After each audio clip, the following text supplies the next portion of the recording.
Chapter 26, Calm Before the Storm, 3/3. What just happened? Angie, who was immersed in the food, only saw the funny gestures of the three men when they left. She was a little confused and wanted to get an answer from her best friend. Nothing. Is it delicious? Bella didn't want to say more, so she changed the subject. Fortunately, Angie's curiosity is not so serious, but her tone of praise is exaggerated. I like it. This is the best picnic I have ever had in my life. Look at this food, it is delicious. This sandwich, this salad, this brown bread. Hey Tilda, can I have some snacks to finish? My good, Angie? Before she finished speaking, Bella interrupted with dissatisfaction. Sandwiches, and the brown bread the same? Is it okay, but she buy brown bread straight from the bakery, but what happened to the food she prepared?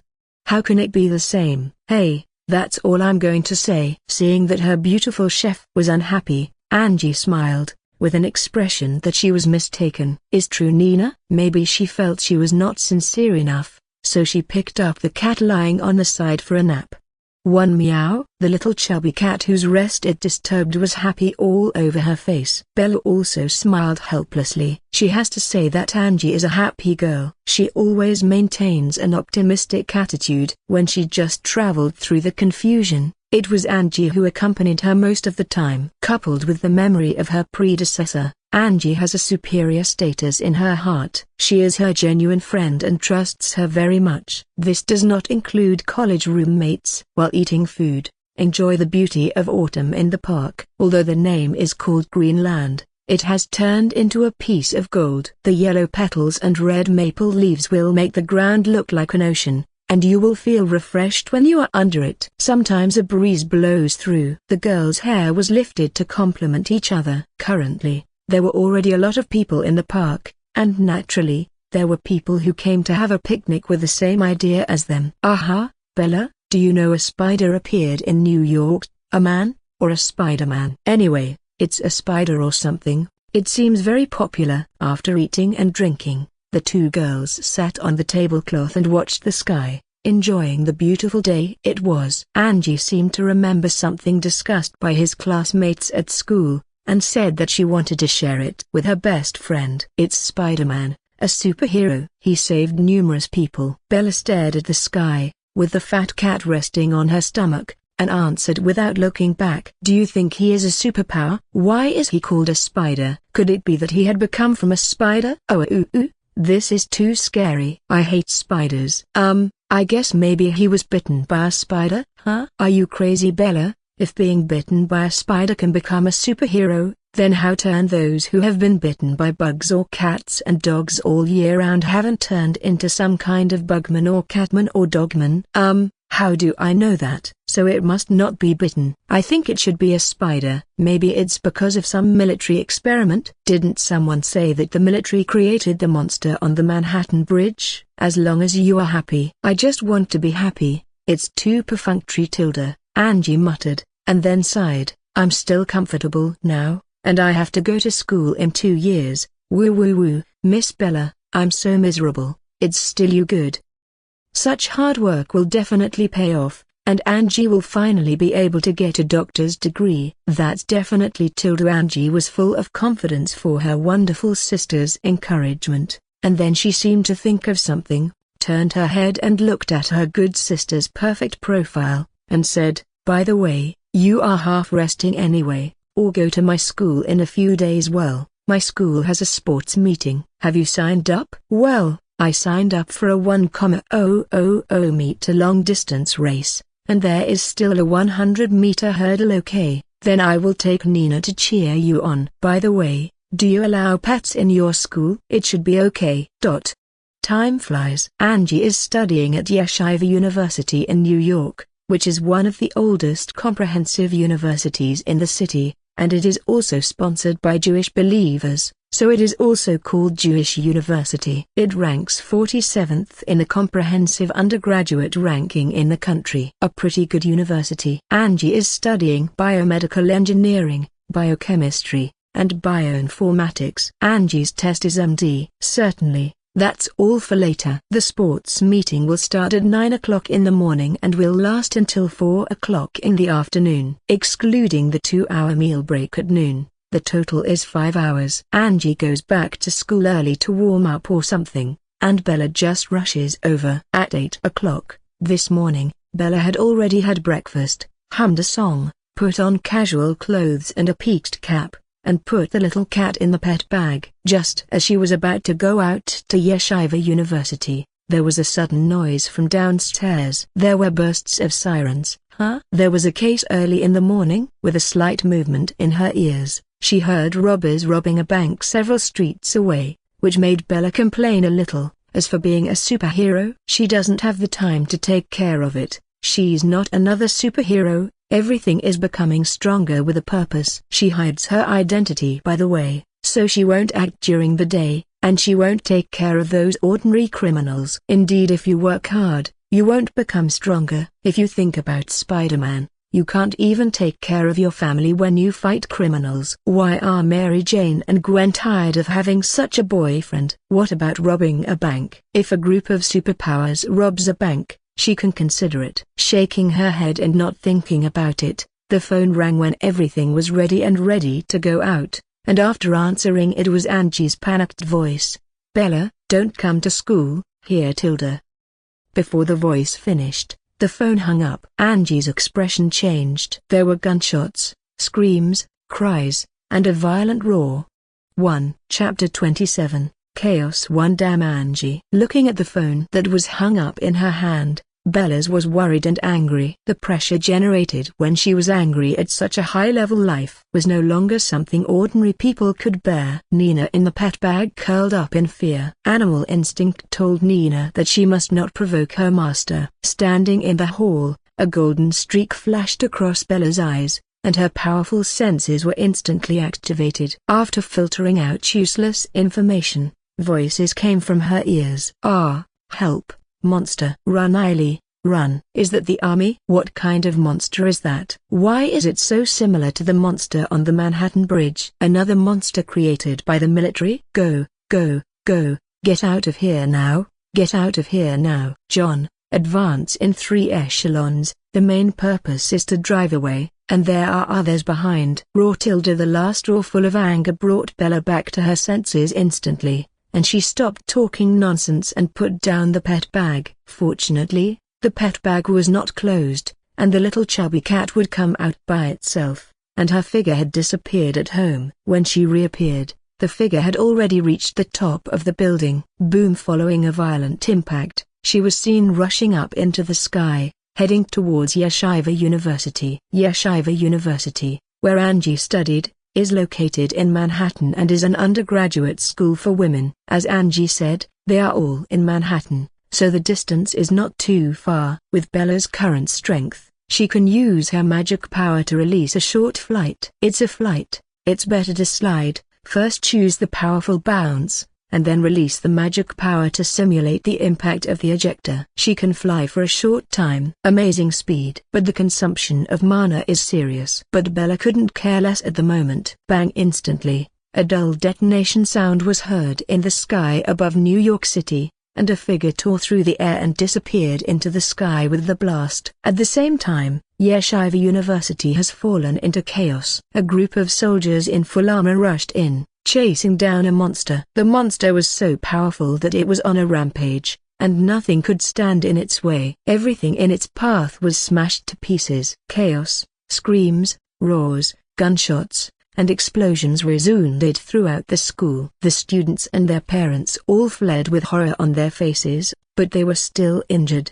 Tilda. Right on the university playground, a 2-meter-tall green monster roared angrily, trying to escape from this place at a terrifying speed, but the emptied stadium was already surrounded by a group of soldiers. Dozens of armed vehicles, main battle tanks, and even an Apache helicopter. Bullets and shells rained down on the monster like a torrential rain. Boom! Boom! Boom! The sky was full of dust and smoke, turning the sports field into a battlefield. For the soldiers, this was a war, a war that was not inferior to any battle. Because they just hunted down this monster, they had already lost hundreds of comrades in arms. In a corner of the sports field, a middle-aged man in a desert camouflage uniform watched this scene and shouted with a walkie-talkie, "Be careful, this little action won't work on it." The voice fell. With a roar, the big green monster suddenly jumped tens of meters, facing the storm of bullets, allowing it to hit itself with continuous sputtering sparks, and fell hard on a main battle tank. Bang! With a weight of hundreds of kilograms plus impact force, with a loud noise, the main battle tank instantly turned into a meatloaf. A pool of blood shot out from it, and the consequences for the driver can be imagined. This also aroused the anger of the other soldiers, roaring and firing continuously, while the green monster still ignored the bullets and continued to destroy the main battle tank with an explosive power more than 10 times that of humans. This battle was a torment for the soldiers, full of fear and anger. In less than 3 minutes, nearly 100 soldiers died, while the monster was still alive and kicking and slaughtering. Simply too powerful. The M16 semi-automatic rifle was simply scratching the itch for it, and the Apache was also destroyed. Ross, the field commander, felt distressed. He just needs such a fighter. Once Hulk is captured and the serum is developed, his status in the military will skyrocket.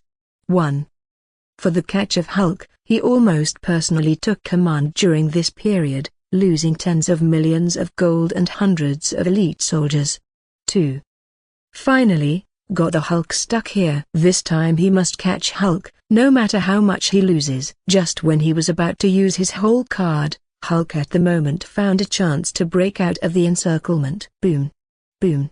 Boom. Seeing Hulk crashing into the walls around the playground and running towards the school, Ross turned angry and took out the walkie-talkie and yelled, "Quick, hurry and catch him back." Damn, he can still bear the death of 100 soldiers. But once Hulk is rampant in the school, even if he can guide the fishing boat to throw the pot to Hulk, he still cannot absolve himself of the responsibility. Even if he reversed the super soldier serum through Hulk. Chapter 28, Knights arrive. Is it because the Roundup last time knew how powerful it was? General Ross gritted his teeth. At least there was an elite soldier like Blonsky before, who was injected with serum and twisted and ran away out of control. In the end, there were no ashes since were wiped out by the Huntress. Thinking of this, he became angry. Although Blonsky's affairs were suppressed by the military, he also paid huge amounts of price for it. To win back political capital, he spared no effort to hunt down Hulk. If the Hulk thing is screwed up, it even caused heavy casualties for the students, so he would have to lie dormant for many years if he wanted to stand up,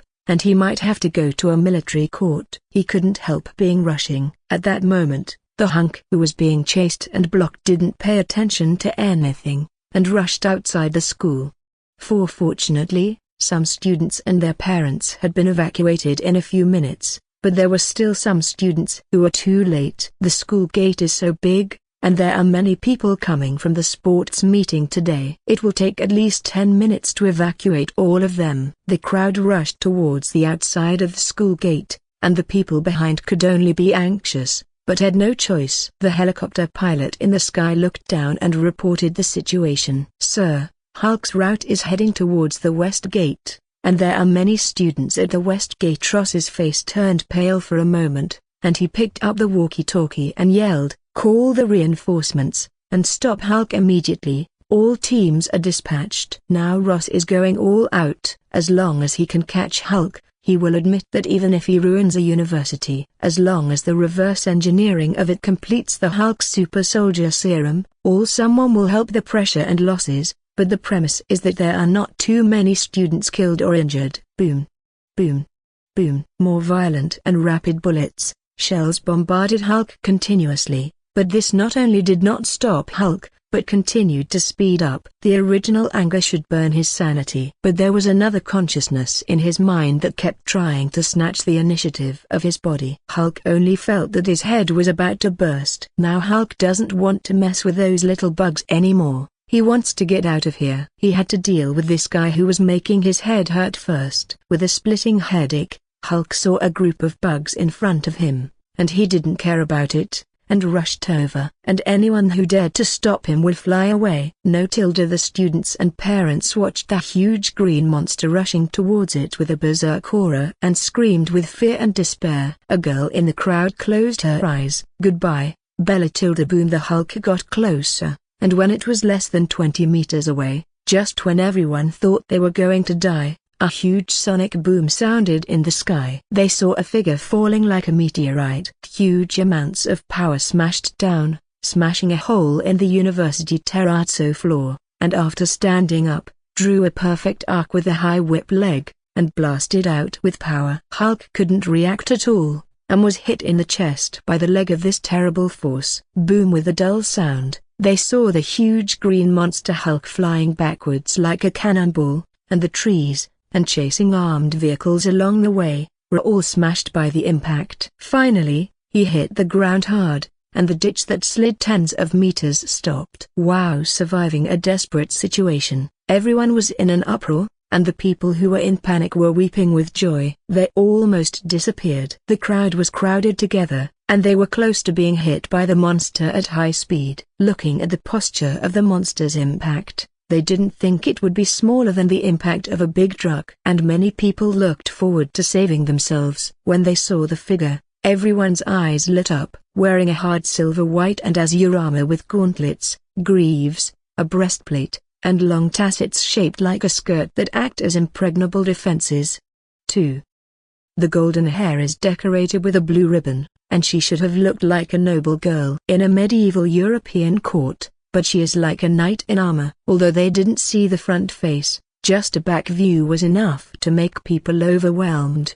One looking at the back, Angie in the crowd felt very familiar, frowning and thinking hard. Could it be? At that moment, the knight who appeared turned her head, a pair of emerald green eyes, and a pretty face without makeup. Leave in an orderly manner immediately. I will help you block it. Although she has a beautiful face, she has an aura of calmness and prestige, just like a king. The tone and voice make people feel full of majesty, but they are so at ease. Seeing this strange face and eyes, Angie breathed a sigh of relief, but more of a curse to herself. Her sisters are so weak. How could they be the knight who kicked the monster in front of her? Although she wanted to watch the next battle, she would rather not die, so Angie turned her head and followed the crowd to leave the school. Seeing that Angie no longer doubted herself, Bella also breathed a sigh of relief. Because she was so anxious, she almost forgot to change her clothes. Fortunately, she thought of the classic shape of the King Pendragon and used magic to make such a suit of clothes. It's a pity that the sword of vowed victory is missing. 1 Then turning her head,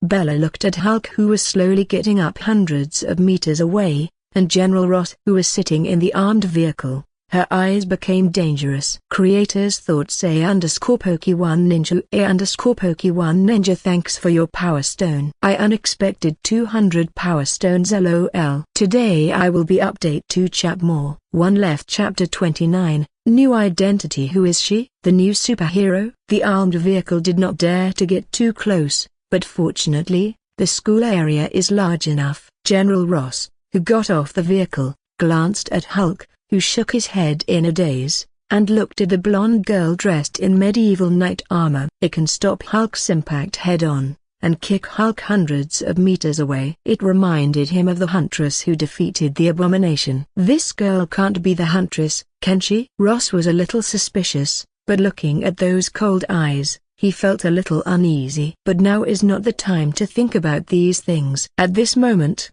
the Hulk ran away, and the anger drove the Hulk's body of over 2 meters to swell again, making him look even more fierce and terrifying. Horrific green veins in the muscles like giant pythons, the angry Hulk roared at Bella in front of him, as if the sound of thunder rolled and exploded in the school campus. It even shocked the crowd watching outside the campus. This is not a ferocious roar at all. It is enough to arouse people's instinctive fear. A tyrannical aura that surpassed the previous hatred swept across the world. Although many people knew what happened in the school, they also knew that a ferocious monster must have appeared. The girl's figure is reflected in the green pupils. In Hulk's perception, only the little bug in front of him is the most threatening to him. Irritated and gasping for breath, He couldn't suppress the anger in her heart at all. Boom, boom, boom. With dull footsteps like thunder, Hulk rushed towards Bella with a rage. Boom. Bella's cold gaze was withdrawn from Ross,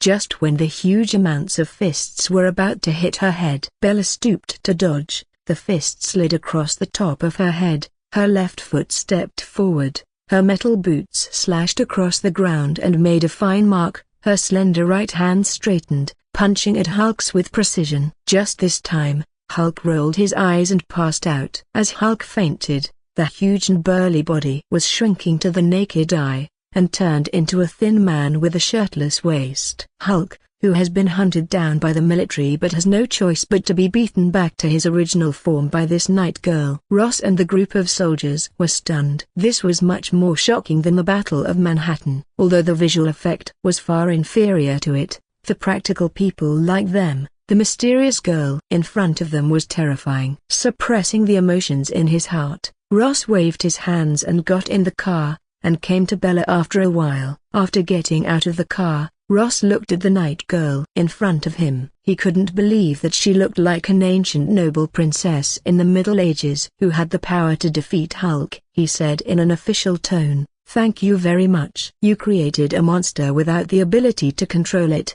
and you almost sacrificed hundreds of lives for it." However, before he finished speaking, he was interrupted by the girl's cold voice. "It's your style to treat life as ants." The cold tone made Ross feel uncomfortable, and his character was originally strong, especially in his military career over the years. Now he was being questioned and ridiculed by a young girl. But thinking of the ability to kill Hulk, it was too mysterious, and he couldn't figure out how outstanding the opponent's ability was. If it was stronger than the Huntress, then everyone here would have to give up. Suppressing a trace of anger in his heart, he continued to say, "This incident was our mistake, and we will give those children an explanation. Hulk is the target that our military has been chasing. Thank you, Mom, for your help. Such a dangerous monster cannot be entrusted to you." Bella refused Ross's temptation with no hesitation and went out her hand to grab the fainted Bruce Banner and leave. "The target of the military must never be handed over to you." How could Ross allow Hulk to be taken away? The words fell. Caca. As soon as he stretched out his hand, he saw the surrounding soldiers raise their guns in unison, and they pointed directly at the main battle tank at Bella. "Give me a hand." The girl straightened up, her pretty face was full of anger, and everyone could see it. "He is dangerous, even a disaster. You can't deal with it." Ross's eyes lit up, and the other party seemed to be just warning, but had no intention of being hostile to the military. So he said, "We absolutely can deal with it. As long as you give it to us, the device we researched can make Hulk very safe." Anyway, it was just a bluff without a word of truth. The girl seemed bluffed, with some hesitation. Ross knew in his heart that this was certainly a girl who hadn't experienced severe beatings in the society. He continued to strike while the iron was hot, and said, "The military guarantees that everyone will get their due compensation."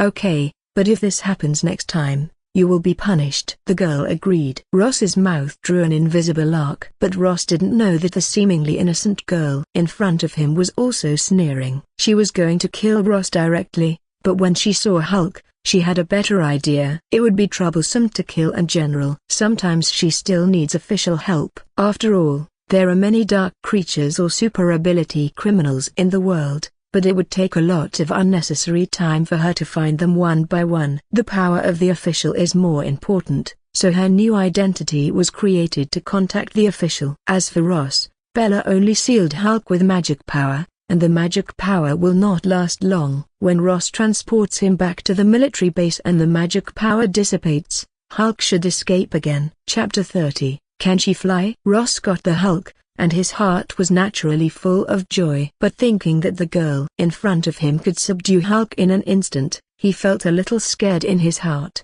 but then it disappeared. He could see that the girl seemed to have an ideal concept of justice. The military only cares about profit, and he can sacrifice anyone for this, which is completely contrary to the girl's philosophy. Compared to the girl in front of him, he might as well recruit the Huntress. A decisive shot is definitely the best ideal object for cooperation with the military. As a military general, Ross knows a lot of inside stories about this world, such as Blood Clan, werewolves, demons, deep-sea monsters and other creatures. Many guns and the like are basically ineffective against monsters. Now the military has begun to recruit people with extraordinary abilities, and even prepares to form a special team to deal with it. It's just that the World Security Council rejected the military's proposal as having a child, but what should be recruited is still recruited. Naturally, Ross couldn't lag behind. Even if the super soldier serum is reverse engineered, it will take time. The Huntress was his target. He inquired through channels that SHIELD has been looking for this girl. As for whether the girl in front of him is the Huntress, Ross is not sure. The height is similar, but the pupils and aura are somewhat different. The temperament of the Huntress is too clear, just like her iconic V-shaped mask and black suit. Cold and mysterious coexist, elegant like a gentleman, and decisive in killing. This girl in front of him is different from the beginning of the exchange, full of integrity and justice. And what made Ross feel unbelievable was that he seemed to see medieval chivalry from this girl. There are still such people in this age. If it's all by one person, Ross can only say that this girl's acting skills are comparable to Hollywood queens. Bella doesn't know, and she doesn't know what's wrong. Anyway, her temperament is changeable. Wearing the black suit is a Huntress, and wearing ordinary clothes is an ordinary college girl. Bella guesses that it is something to do with the panel. But no matter what, Ross obviously didn't know it. Seeing that the girl in front of him was thinking of leaving, he wanted to ask if she knew the whereabouts of the Huntress. As a result, the girl squatted down slightly in the next second. Bang! The next second, the girl's figure shot straight into the sky, and as a terrifying sonic boom exploded, the girl disappeared into the sky while Ross and a group of soldiers looked dumbfounded. She can fly? Ross and the soldiers couldn't believe it. Is that thing a sonic boom just now? Yes, General. He was a little thankful that the girl was easy to talk. If the girl was a little tougher and didn't capture Hulk, he's afraid a big battle would be inevitable, and they would probably defeat. It can fly and reach the speed of sound. What does it mean to perform a supersonic flight with a human body? This means that the girl's body is simply a body of steel. This is not the skin, but also the internal organ cells can withstand huge amounts of extrusion. It can be said that guns and the like are basically useless to girls. This alone is enough for them. Couldn't do anything,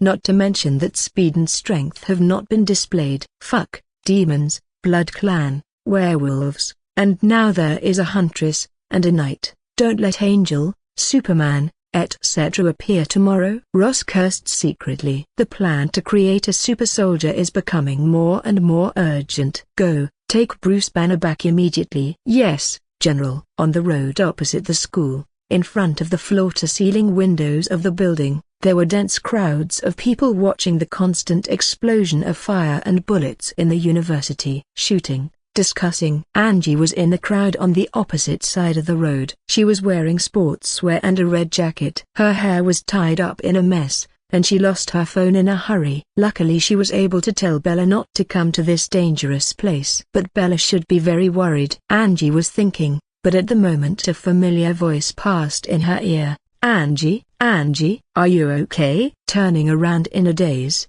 Bella panting hurried over from the corner of the street. Hey, are you okay? Seeing that Angie, who seemed a bit dirty from running away, was safe, Bella was also relieved. It should have fallen when it was crowded.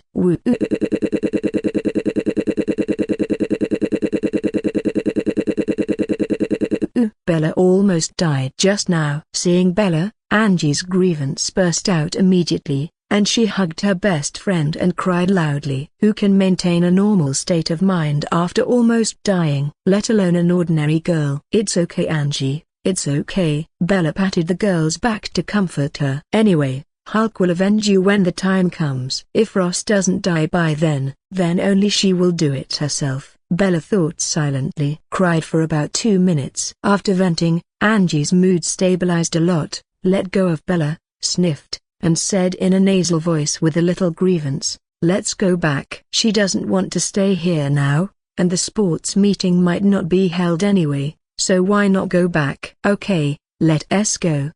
Chapter 31, Devil's Trace. A week later, Angie's mood had stabilized, and they also compensated her with $200,000. Her strength, agility, and magic power have all been upgraded to C+, and mental power has been raised from E+ to D.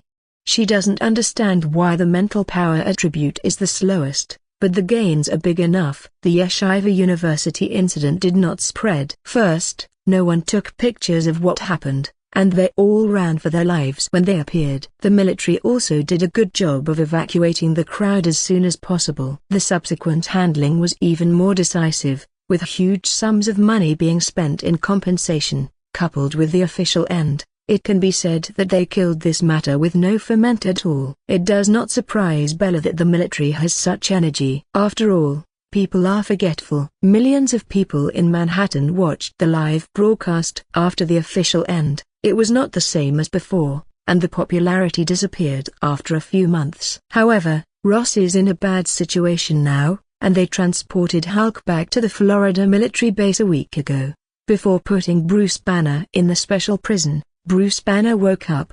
The worst thing was seeing himself being tied up. His emotions broke out instantly, and he turned into a Hulk and made a big fuss at the military base. Go through a big battle. The Hulk ran away, and half of the Florida military base was smashed. Thousands of soldiers were killed and injured, 3 officers died, and the direct loss reached hundreds of millions of USD. This made Ross completely lose his chance. Bella has been paying attention to Ross, and even hacked into SHIELD for this reason. She has to say that Fury is excellent, and he even has data on military personnel. As a general, Ross has been followed by SHIELD because of the Hulk matter. Bella also clearly understands the cause and effect of the Ross, Florida military base through the S.H. that is, L.D database. TSK, it's not dead. On the sofa, Bella sneered as she looked at the screen on the laptop computer on her lap. The screen shows Ross's current location. She can only lament that Ross's life is good, and the most important, Hulk didn't target him. Could it be because of Ross's daughter? The story that the Hulk and Betty can't tell? Now that Ross isn't dead, Bella ponders whether to head to Florida to kill the future Red Giant, Hulk's father-in-law. Then she gave up. He was far away.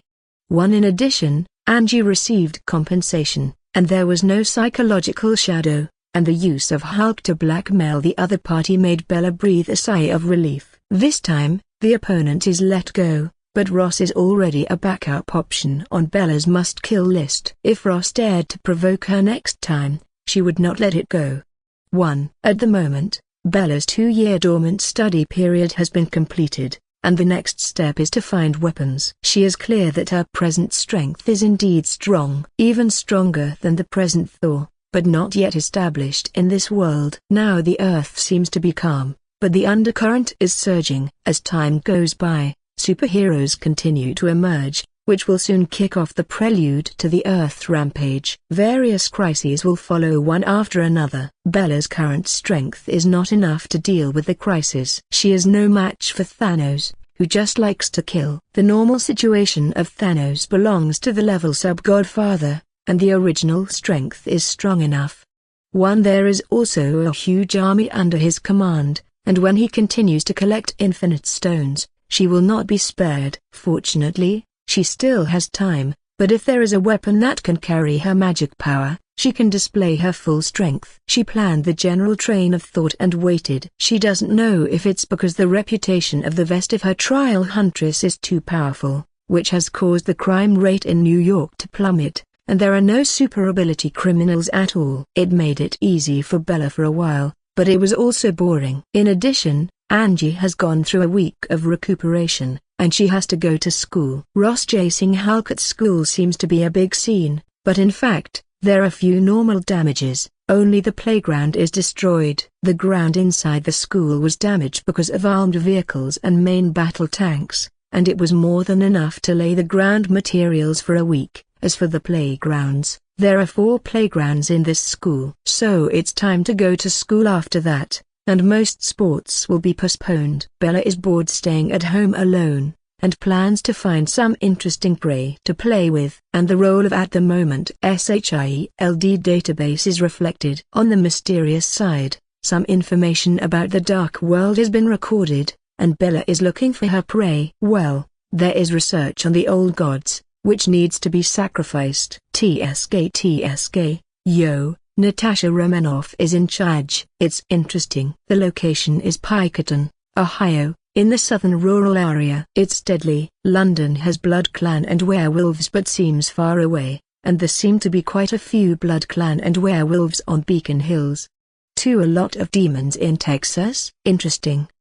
Biting an apple and clicking the mouse, the screen froze, making Bella straighten up and watch with surprise. When she saw on the laptop screen was a small town shrouded in black mist. In the dark painting style, the undead and numerous bones can be seen with the naked eye emerging from the mist. And just below this file is the brief introduction. 12 demon hunters died, 5 priests disappeared, 3 had no bones, and 17 SHIELD agents disappeared into the town leaving no bones. 9 level is the highest level of warning, and the confidentiality level is 9. Bella noticed that the file information had been retrieved in the database, and someone looked it up. And only the 10th level agent and director Nick Fury could check this kind of highest level file. That's interesting. Chapter 32, Tell me, why you point me a gun at. It seems that New York will not be peaceful these days. Yoha broken bar help quick, run please, please forgive me. I have killed no one, and I haven't. There were shrill screams and begging for mercy, which made the night seem so noisy. In a luxurious suite, Vincent's forehead was covered with cold sweat, and beside him was a white man in his 30s wearing glasses. This was a super ability user he had fished out of prison for a lot of money. After that, he became his right-hand man. Because of his existence, his gang power expanded several times in just a few months. He once single-handedly killed the boss among hundreds of hostile gangsters and retired unscathed, which shows his terrifying strength. You know that hundreds of gangsters all have guns in their hands. So why are there weapons with greater lethality? Vincent has also become one of the largest gangs in New York. It has 700 or 800 gang members under its command, all of whom are deadly gunmen, and this does not include the peripheral members. He should have been proud of himself, but he has always been cautious. Apart from developing vigorously, he is very low-key, so low-key that he doesn't look like a gangster at all. It is because of the appearance of the huntress. Since her appearance, this person's heart has been as cold as ice. The gangsters she spotted were all destroyed without exception, and almost no one was alive. Fortunately, most of her targets are super ability criminals, and there are few gangsters involved. Otherwise, the New York gangsters will either leave, or join forces and spend huge sums of money to hire super ability users from the super circle to kill the huntress. 1. Vincent was a ruthless and bold character, so he didn't care the huntress at all. But he was one of the people who watched the live broadcast of the Manhattan Bridge, and the short few minutes on the screen left a deep impression on him. Since then, he has been careful in his life, because of the super ability under his command. He is afraid of being judged by the Huntress Ion. But he didn't expect to be found today. Damn Huntress, why are you looking for me? Fuck. No, I have to leave here. Before he had time to wipe off the cold sweat on his forehead, Vincent opened the safe with trembling hands, which were full of gold and jewels. He grabbed gold and jewels and put them in the black briefcase, then turned his head and said to the pale man beside him, "Let's go." After finishing speaking, without waiting for the answer from the previous right-hand man, he came to an iron door in the apartment, entered the password to open the iron door, and led his men through a narrow passage that was not long, and came to a dark street. This is one of his back roads. Not long after, he was holding a black briefcase and walking in a dark and dilapidated alley with no lights and a few metal trash cans full of garbage. There was a strange smell, except for the hurried footsteps of the two, so quiet. But Vincent wasn't concerned with that anymore. They just wanted to leave. Thinking it Huntress, they couldn't help walking a little faster. But at that moment, there was a clear sound of footsteps behind Vincent, and the man wearing glasses turned pale and turned their head suddenly, but found no one there. Before the two of them could say anything, boom! At that moment, A gloved hand grabbed the man's head and slammed it on the wall beside him. Under the loud noise, the man's head was already embedded in it, and a pit appeared on the wall, and the cracks spread like a spider web. The white man lost his life with white eyes, and blood flowed down from the wall. Poof! Seeing this scene through a glimmer of moonlight in the sky, Vincent was so frightened that he staggered and fell to the ground, throwing aside the briefcase containing gold and diamonds in his hand. Fear and despair almost overwhelmed Vincent. "I beg you, Huntress, let me go, let me go." Vincent wanted to beg for mercy, but the next voice made him despair. In May, there was a riot in Aston Prison. 17 prisoners were killed, and 4 prison guards were killed. In June, a shootout occurred on Park Avenue. Stray bullets shot and killed 4 innocent passers-by, including a 3-year-old child. July. For example, the judge's charges, one by one, stated the cases created by Vincent. As time passed, Vincent's face became more and more desperate. As the last word fell, Bella stretched out her right index finger, and with a golden cross shining, pierced Vincent's forehead like a spear of judgment. Plop! Did those pupils of resentment and despair lose their light, and the body hit the ground with a muffled sound? "Finish the trial of Vincent and the other man," Bella said without looking back. "Tell me, what kind of courage is it that made you point sniper rifles at me?" "Sorry Tilda." Chapter 33, SHIELD Second Meeting. "Sorry, I didn't arrange this." A low voice carried through the entire rally. Bella turned around and looked at the man with the skull shirt and the tight body armor. All showed the other party's identity, the Punisher. Tilda. "Hello, Huntress. I don't enjoy interacting with people of an official nature, whoever you are. Believe me, if it wasn't too serious, I wouldn't be able to find you." Step. Step. With the sound of the shoes stepping on the ground, a man with a black blindfold on his left eye and a black windbreaker walked out from behind the Punisher. He looked bitter vicissitudes, but his tall and straight figure looked capable. "I'm sorry, but my subordinates are too nervous." "Your danger is just like the name Huntress, which is frightening." He waved his hand. Bella perceived those snipers had withdrawn, but she was not surprised. If the director didn't have this bit of courage, it would be nothing. Her reputation makes villains or people fearful, but common people and even decent people are not afraid at all. On the contrary, they only respect her. As we all know, the Huntress only targets evil beings, or criminals. It is harmless to ordinary people. On the contrary, it is still protected. Nick Fury is not afraid. On the contrary, he is still vigilant. But why should he be afraid that the Huntress will shoot him? 1 minute after less than a second of silence, she spit out 2 words. "She's concise and to the point." Fury shrugged, and as expected, she had an indifferent personality and zero tolerance for evil. "It is similar to my old friend." No wonder his old friend highly respected her. He took out a special mobile phone, dabbed it, and saw an optical frequency projection appear in front of the two of them. The projection screen showed a video of less than 10 seconds. Clatter. Clatter.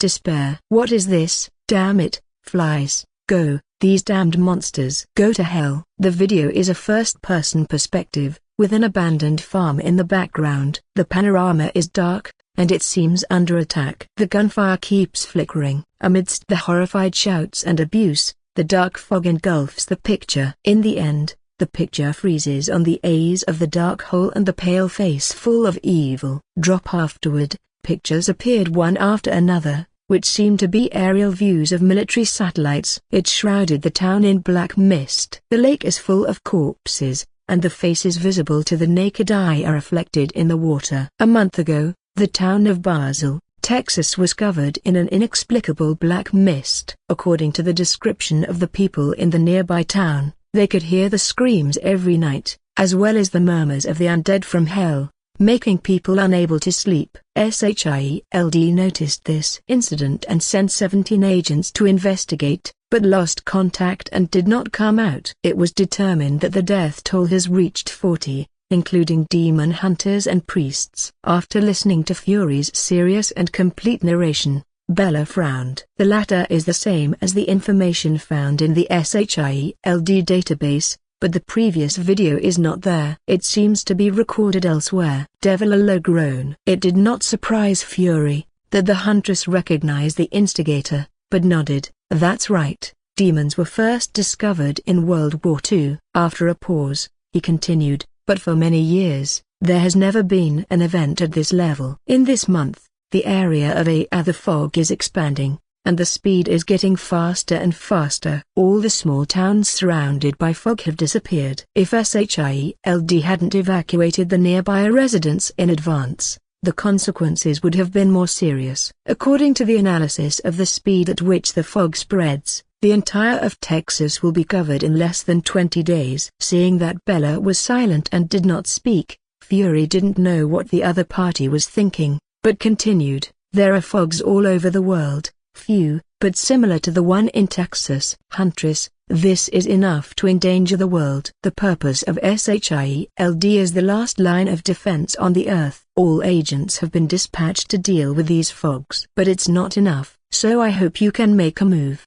SHIELD has summoned a group of ability masters and even superheroes, and they will cooperate with you. You seem to be sure that my energy can restrain demons? Fury didn't speak, but clicked, and the optical frequency projection screen showed a few pictures of Forks Town, Shelton Manor, a huge crater in the deep mountain, and a golden beam of light shooting straight into the sky. One SHIELD includes all analysis after the Manhattan Bridge. One of the analysis conclusions, the nature of energy is destructive, and it is harmful to dark creatures. The director's frankness made Bella never expect that, according to her idea, there would be a bunch of analysis data in SHIELD, and she would even use the analysis to create targeted weapons or tactics. One of SHIELD's routine operations, but I didn't expect to release the analysis directly. Interesting. Bella seemed to be moved by the director's sincere words. The analysis is indeed good. My magic power is lethal to the dark system,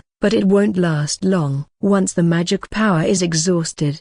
Before she finished speaking, the director understood in seconds. With a move of his hand, he said with a gesture, we have already made a weapon that is very suitable for you, based on your information. Chapter 34, It's too late in Texas. The town of Basel, including the area where several nearby towns are located, belongs to the seaside area, leaning on the Rio Grande, which is humid and rainy all the year round. The mountains, forests, lakes, and waters have a kind of scenic good looks, but the tumbling mist destroys this beauty. In the mist, you can see the trees and flowers, and even the country houses are decayed and dilapidated. It seems like the fog is transforming the area into hell. The area of the fog is very large and stretches for hundreds of kilometers, and the scene is spectacular, but the mournful wailing and screaming from time to time makes people's scalp numb.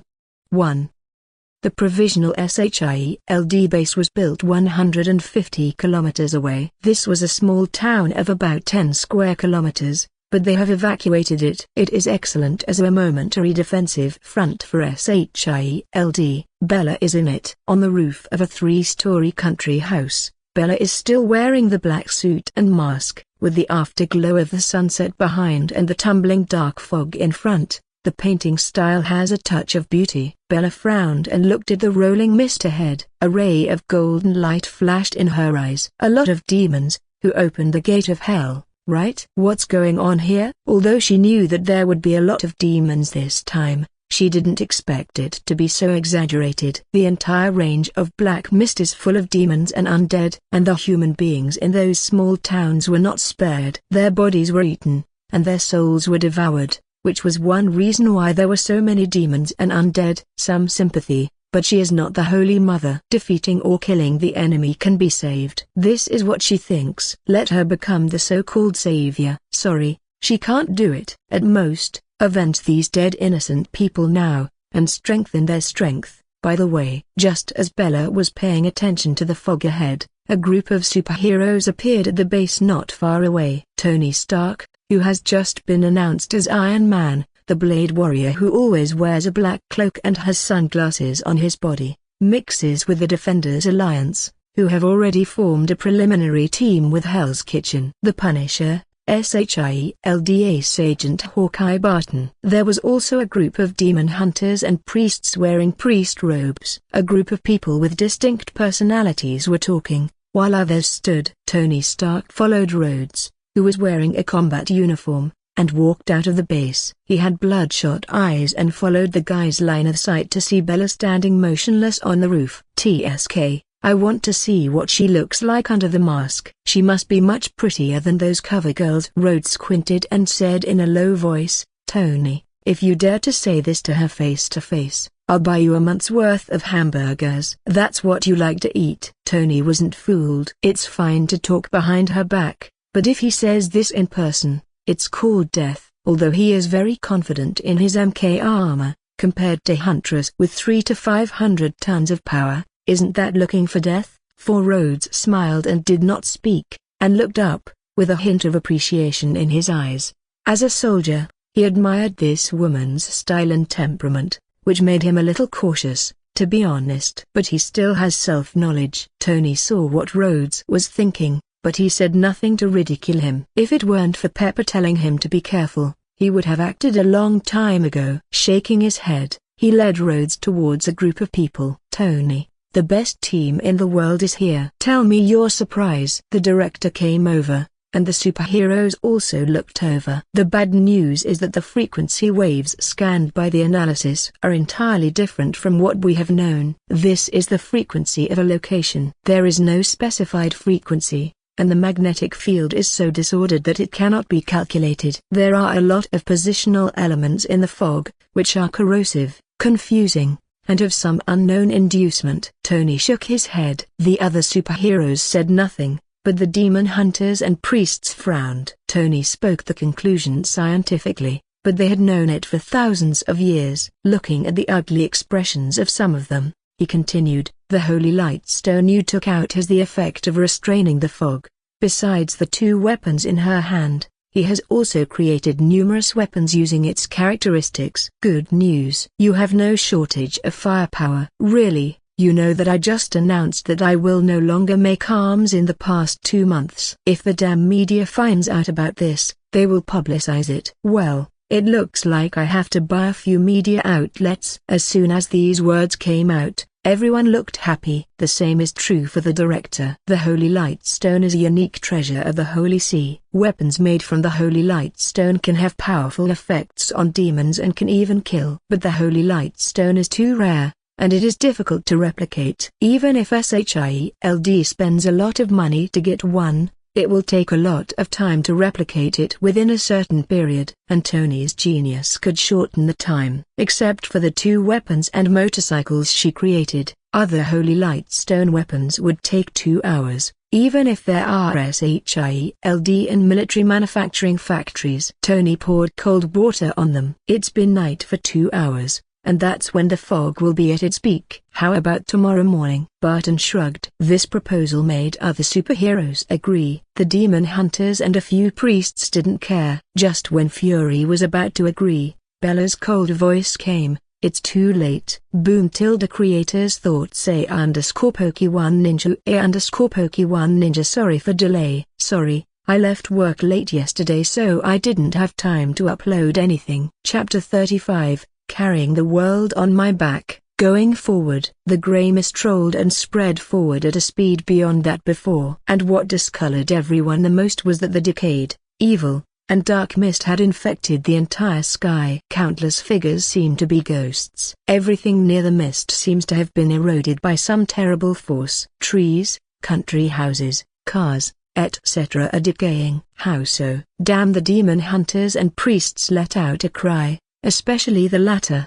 Based on their understanding of demons, this was impossible, and Tony and a group of superheroes also understand the seriousness of the matter. Fury looked up at the mist 100 kilometers away that was surging towards, and he's frowning. Bella shook her head. She seemed to have spied on something in the center of the town just now, and it turned out that the town was the key point. After thinking about it for a while, the corners of his mouth raised as she thought of her new weapon. A lot of experience. Without hesitation, Bella turned over and fell from the roof, and sat on a motorcycle made of a composite material of holy light stone. Dark metal material surrounds the whole body. The body becomes streamlined, a black glass embellishment in front of the car, and two different exhaust pipes appear on both sides of the rear tires. It is a complete copy of the original style. With the sound of the engine starting, the motorcycle rushed towards the fog wave instantly. What is she going to do? Bella's sudden departure took everyone by surprise. The Punisher looked at the disappeared back, and his eyes seemed to see the indomitable and firm will in it, and said in a deep voice, "She wants to delay time for us." Others are full of shock. It's not like no one has done it for the world, for life, and they can come here with the same mentality. But the other party, as the most powerful being among all of them, was just trying to delay the spread of the fog. With no hesitation, she rushed over, and she didn't even think that there might be hell or death ahead. This kind of firm will be moving. Damn it! Tony turned and walked towards the inside of the base with no hesitation. Fortunately, he first made himself an anti-demon armor made of holy light stone. Although there are not too many holy light weapons, they are enough. He does not allow anyone to sacrifice in front of him, especially a young woman who is carrying the entire world on her back at this moment. It is too cold and cruel for that girl. The director saw Tony's thoughts and couldn't help singing in his heart. But he also had admiration for the huntress in his heart, and his vigilance was relaxed a lot. No one would criticize a huntress who sacrificed herself, even a SHIELD director like him, who is wary of everyone. Rhodes, contact the factory. I want to see the first batch of holy light stone weapons within half an hour. Yes, sir. Rhodes is a member of the military, and this moment the World Security Council also discussed it, signed by the President, and the military and SHIELD acted. He didn't have to obey Fury's commanding words at all, but this time he listened. Not only because of the haste but also because I was a little worried about that girl. Fuck, these damn smashes. A group of superheroes such as Barton and Daredevil are full of impatience. It is torture for them to watch their partners risk their lives and rush into the wave of fogs filled with endless undead and demons. I'm going to smash the skulls of those guys, and I'll crush them one by one. The grumpy Jessica gnashed her teeth and cursed even more. Boom! At that moment, from the sky above the military base, everyone looked up, and a new MK armor also flew towards the sky. The blade soldier wiped his knife, his cold eyes under the sunglasses were full of ice. Boom! The background of the house, the trees keep receding, and a cool motorcycle rushes on the road. Bella doesn't know what other superheroes think. She is not as great as others think. Bella is very confident in her strength, and the most confident thing is that other people will consume physical strength to kill the undead or demons. But she is different. She is like a berserk, continuing to become stronger in the battle. The lifeless death penalty area is the best upgrade field for her to become stronger. Demons and undead will only become the fuel on her way to becoming stronger, boosting her rapid growth. In particular, the two weapons and motorcycles they built for her made very satisfied with the carrying of magic power, and her combat power soared to another level. 1. And even if she can't fight, no one can stop her if she wants to run. Seeing the ever-approaching mist, Bella's eyes under the mask flashed fiery. According to Tony in the sky behind her, Bella rode a motorcycle with an indomitable determination to rush straight into the fog and disappeared. Tony gritted his teeth. Iron Man will never admit defeat. Bang! With a sonic boom, Tony's figure also followed Bella into the fog. Chapter 36, Start the War. Rumble. The gloomy, dark clouds gathered in the sky, as if they knew that someone had invaded the fog. Thousands of phantoms of the undead were howling and screaming, and the ominous purple lightning exploded in the clouds, surged crazily, and the power was astonishing, like the end of hell. There are all kinds of ugly and hideous demons everywhere, and when they saw the appearance of human beings, all the undead and demons boiled instantly. Human, fresh human. I want to eat her body and devour her soul. GGGG. Overwhelming undead and demons flocked to the motorcycle speeding on the road. Damn! Tony,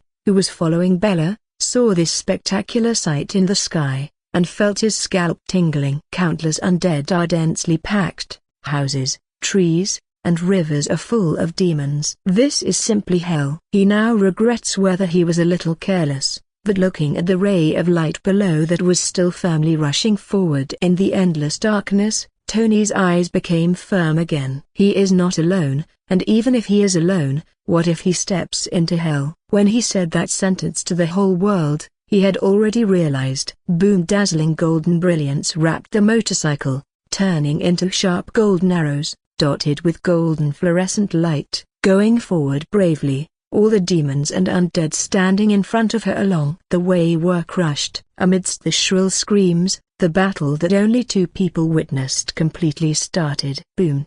Boom!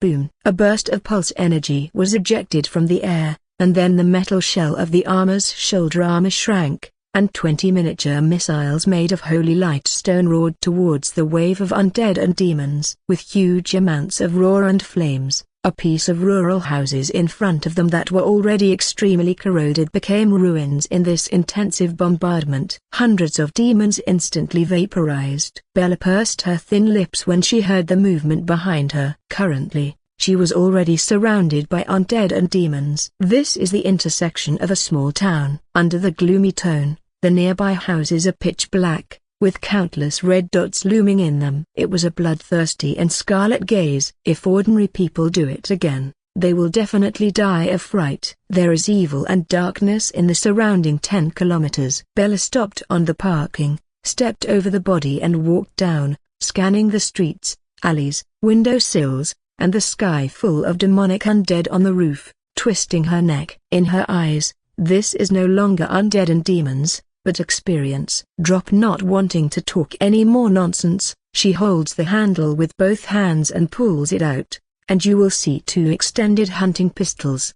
The body of the gun measures a staggering 14 inches across the board, 4 inches longer than the Desert Eagle extended. The gun is straight and simple, with a rectangular front body and 3 slender slash lines on both sides, like a pattern. The caliber is 12.7 millimeters, and the large body is like a hammer. Looking at the appearance of the 2 guns full of a sense of technology, the huntress can feel the sharpness and dominance in them. This is the holy light weapon created by Tony's artificial intelligence JARVIS scanning Bella's own conditions. There are no bullets in it, and the lines can transform the magic power delivered by Bella through the internal core algorithm of the gun, greatly enhancing the transformed magic power. Its composite material is added with the world's hardest titanium alloy, which can carry Bella's magic. It can be said that the destructive power produced by the same magic power only needs 1/3 of these 2 guns. This has greatly improved Bella's combat power. It's just that once the magic power delivered exceeds the upper limit, and the core is scrapped, the gun will be completely useless. Although it is made of holy light stone, it is completely the same as Bella's direct release of magic power. Holding 2 guns, Bella also tried it, and once outputting level D mana, it was a sign that the gun would shatter. In other words, this gun is not bad against general dark creatures, undead, demons, or Blood Clan werewolves. It can save mana, but once it is against the strong, these 2 guns are not very effective. It's time to hunt. It seems that these words angered these creatures from hell, and the mournful wailing and screams resounded throughout the sky, reverberating in disgusting and dizzy whispers. In a trance, it seemed that countless pale hands were pulling Bella, trying to drag her into hell. Boom, boom, boom. Swing the afterimage with both hands and pull the trigger. The red gun body shines like a fire, and the pure white gun body is holy like angel wings. Bullet beams of 2 completely different colors sputtered in all directions like torrential rain. One each magic bullet can kill several hell creatures. Chapter 37, Inside the Fog. A disgusting smell. I'm going to kill her, kill her. Ugh, I don't want to die. Howling, screaming, gunshots, cursing, screaming, weaved into a symphony called hunting, resounding through the crossroads of this town. Bella turned into the ruthless hunter at this moment, slaughtering. The dark creatures in hell tried to devour the arrogant woman, one after another. But those 2 guns are like the spears of judgment, and they are like the sharp blades of the gods of Olympus. Every gunfire represents the death of hundreds of demons and undead. They tried to break through the dense bullet storm, but they couldn't get any closer. Bella enjoys this moment very much. With the death of every demon or undead, it means that she is becoming stronger. At this moment, she is more like a demon, letting these guys from hell become fuel to promote the enhancement of her life level. In just a few minutes, tens of thousands of demons and undead died. Her strength skyrocketed. Catherine Isabella strength, B1 stamina, B plus dexterity, B plus magic release, B plus mental power, C lucky, C noble phantasm, falls, bloody rose, goddess of war, the name of guns, riding, C plus intuition, B temperament, endurance, agility, and magic power release have been upgraded from a level to B plus, strength has reached B, mental power has increased from D to C, and intuition has reached B. In just a few short minutes, Bella's strength surged by a big level. But at this moment, she didn't pay attention so much because she saw the figure surrounded by the vortex storm of undead in the sky behind her. As an ordinary human being, even though he was wearing the holy lightstone armor, he was exhausted and surrounded by endless undead. The whispers and whispers of the devil echoed in his ears all the time, constantly gnawing at his will. Tony knew the characteristics of the mist in advance and researched and equipped it with a mental shock isolation device, but he still bore some of it. It's also thanks to his firm will, otherwise he might have been confused by hints and whispers, and eventually, his soul was swallowed up, and his body was eaten away. But his firepower was insufficient, the time was too hasty, and the arsenal of holy light equipped with his armor had been exhausted. It can only be converted into light attribute energy through the energy delivered by the arc reactor, and the pulse wave can maintain it. The number of undead and demons is too large, and he can't last long. Sir, your energy consumption has reached 49%. And it is estimated to be exhausted within 3 minutes. In addition, your mental state does not allow you to fight. I recommend that you send the thrusters to leave at full power. The voice of Jarvis came. Tony didn't echo back. His consciousness had already been blurred today. If it wasn't for the Jarvis semi-intelligent control armor to output light energy pulse guns, he would be cold now. Determine loss of consciousness, trigger safety regulations, take charge of the MK armor, and leave the dangerous area. The voice of Jarvis came again, but Tony was unconscious by now. There was a slight delay in Jarvis' judgment, and the undead also found Tony's anomaly in that strange thing. GGGG, humans have lost consciousness. Soul, I want his soul. He*s mine. Food and souls made the undead even more crazy, and the dense vortex wave of undead rushed towards the MK armor one after another. Jarvis analyzes and calculates the escape route. But surrounded in all directions, he had to tear a way out before he could escape. Ready to turn on full power delivery mode. Boom. At that moment, a bright red beam of golden light tore through the air and pierced the sky, tearing a huge hole in the countless vortex storms of undead. Naturally, Jarvis will not let go of such an excellent opportunity. Control the MK armor to push the engine to start, and break through the undead vortex through this big opening. He flew towards the direction he came from without looking back. During the flight, the helmet turned his head, and Jarvis saw in the middle of the intersection, a huntress in a black suit was holding a red gun with a sense of technology, pointing the gun in the direction it's on his side. Apparently, it was Bella who had just shot this golden beam to save Tony. The undead and demons at the intersection of Bella have been wiped out, but more undead have filled the sky in darkness, and demons are rushing from afar like locusts crossing the border. The sight was frightening. Jarvis recorded this scene. Boom. As a sonic's boom exploded, it didn't take long for the armor to disappear into the dark night sky. Bella put down the red gun and watched Tony's armor leave. Even though the dense and noisy sound in this area is a headache, she can still hear the weak voice of Jarvis with her powerful senses. After all, the internal sound insulation effect of the MK armor is excellent. It was within her expectations that Tony couldn't hold on. If it's a Blood Clan werewolf or the like, with the mobility and flight characteristics of the MK armor, it can still show ability. But what he faces are those weird undead. Undead creatures are too weird. Physical attacks are ineffective, but the opponent can attack you. and endless mental attacks are even more rogue. If Tony took the time to work on it, he might create the anti-undead anti-hell armor, but for now, a little later. Chapter 38, Despair won. Outside the fog, the superheroes came to the top floor of the 10-story commercial building in the town to watch, waiting for the weapons to arrive. They were powerless. They were just talking about them, watching their companions fighting. It was too suffocating to wait by their bent. Even though Fury and his subordinate Agent Hill were expressionless, their frowns still betrayed that their emotions were not good. There had been no movement since Tony followed the Huntress into the mist. Afterward, the fog rolled more violently, but the speed of the fog's expansion slowed down with a naked eye. Bella and Tony's delay had paid off. Although the distance was far away, the shrill screams, roars, and gunfire explosions could still be heard from the mist. Apparently, Bella and Tony were attacked and fighting. But it didn't last long, and they saw a clear, huge bright beam of light tearing through the fog.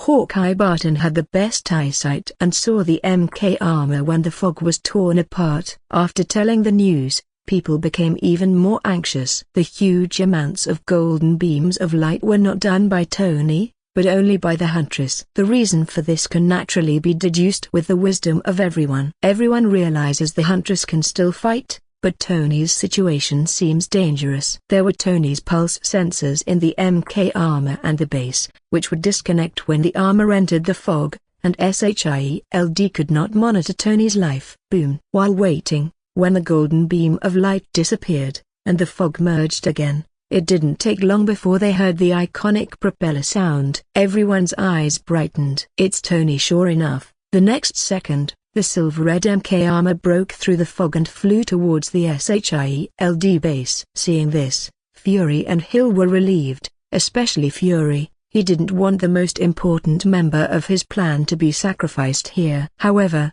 before everyone was happy for a second, they saw that there seemed to be a problem with the MK armor. The thrusters turned off, and the armor fell from the sky. Boom! The high-speed impact and falling acceleration slammed into the front of the position established close to the base, startling the soldiers in the position. Damn Rhodes, Tony's friend, cursed and went downstairs quickly, and the others followed closely behind. The soldiers in the position also sent the MK armor to the SHIELD base by transport vehicle. In the medical room full of medical equipment on the temporary basis, the MK armor was placed on a metal table, and the mechanical arm that loaded and unloaded the armor was disassembling the armor. Dozens of medical staff in medical protective suits checked Tony's physical condition. Fury and the others outside the glass window frowned. Jarvis, what happened? How is Tony? Where's the Huntress? A series of questions showed Rhodes' anxiety and worry. Looking at the sharp scratches,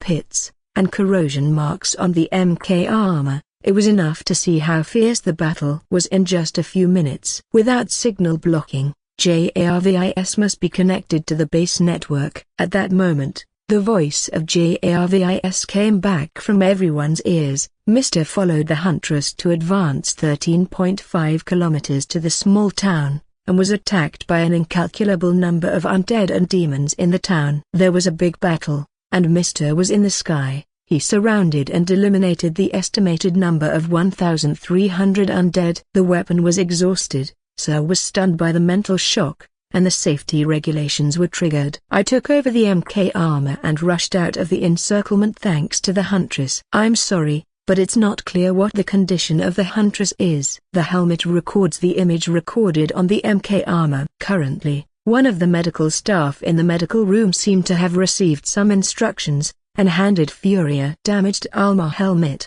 Before he had time to look at the 3 sharp scratches on the visor, an image was reflected from the helmet. Jarvis, where are we? Damn it, is such an undead going to have a party? I should be the sausage in the party. Jarvis, give them some color. Number 1 Holy Light Missile. Damn it, the noise is giving me a headache. It seems that it must improve the mind-blocking device when I go back.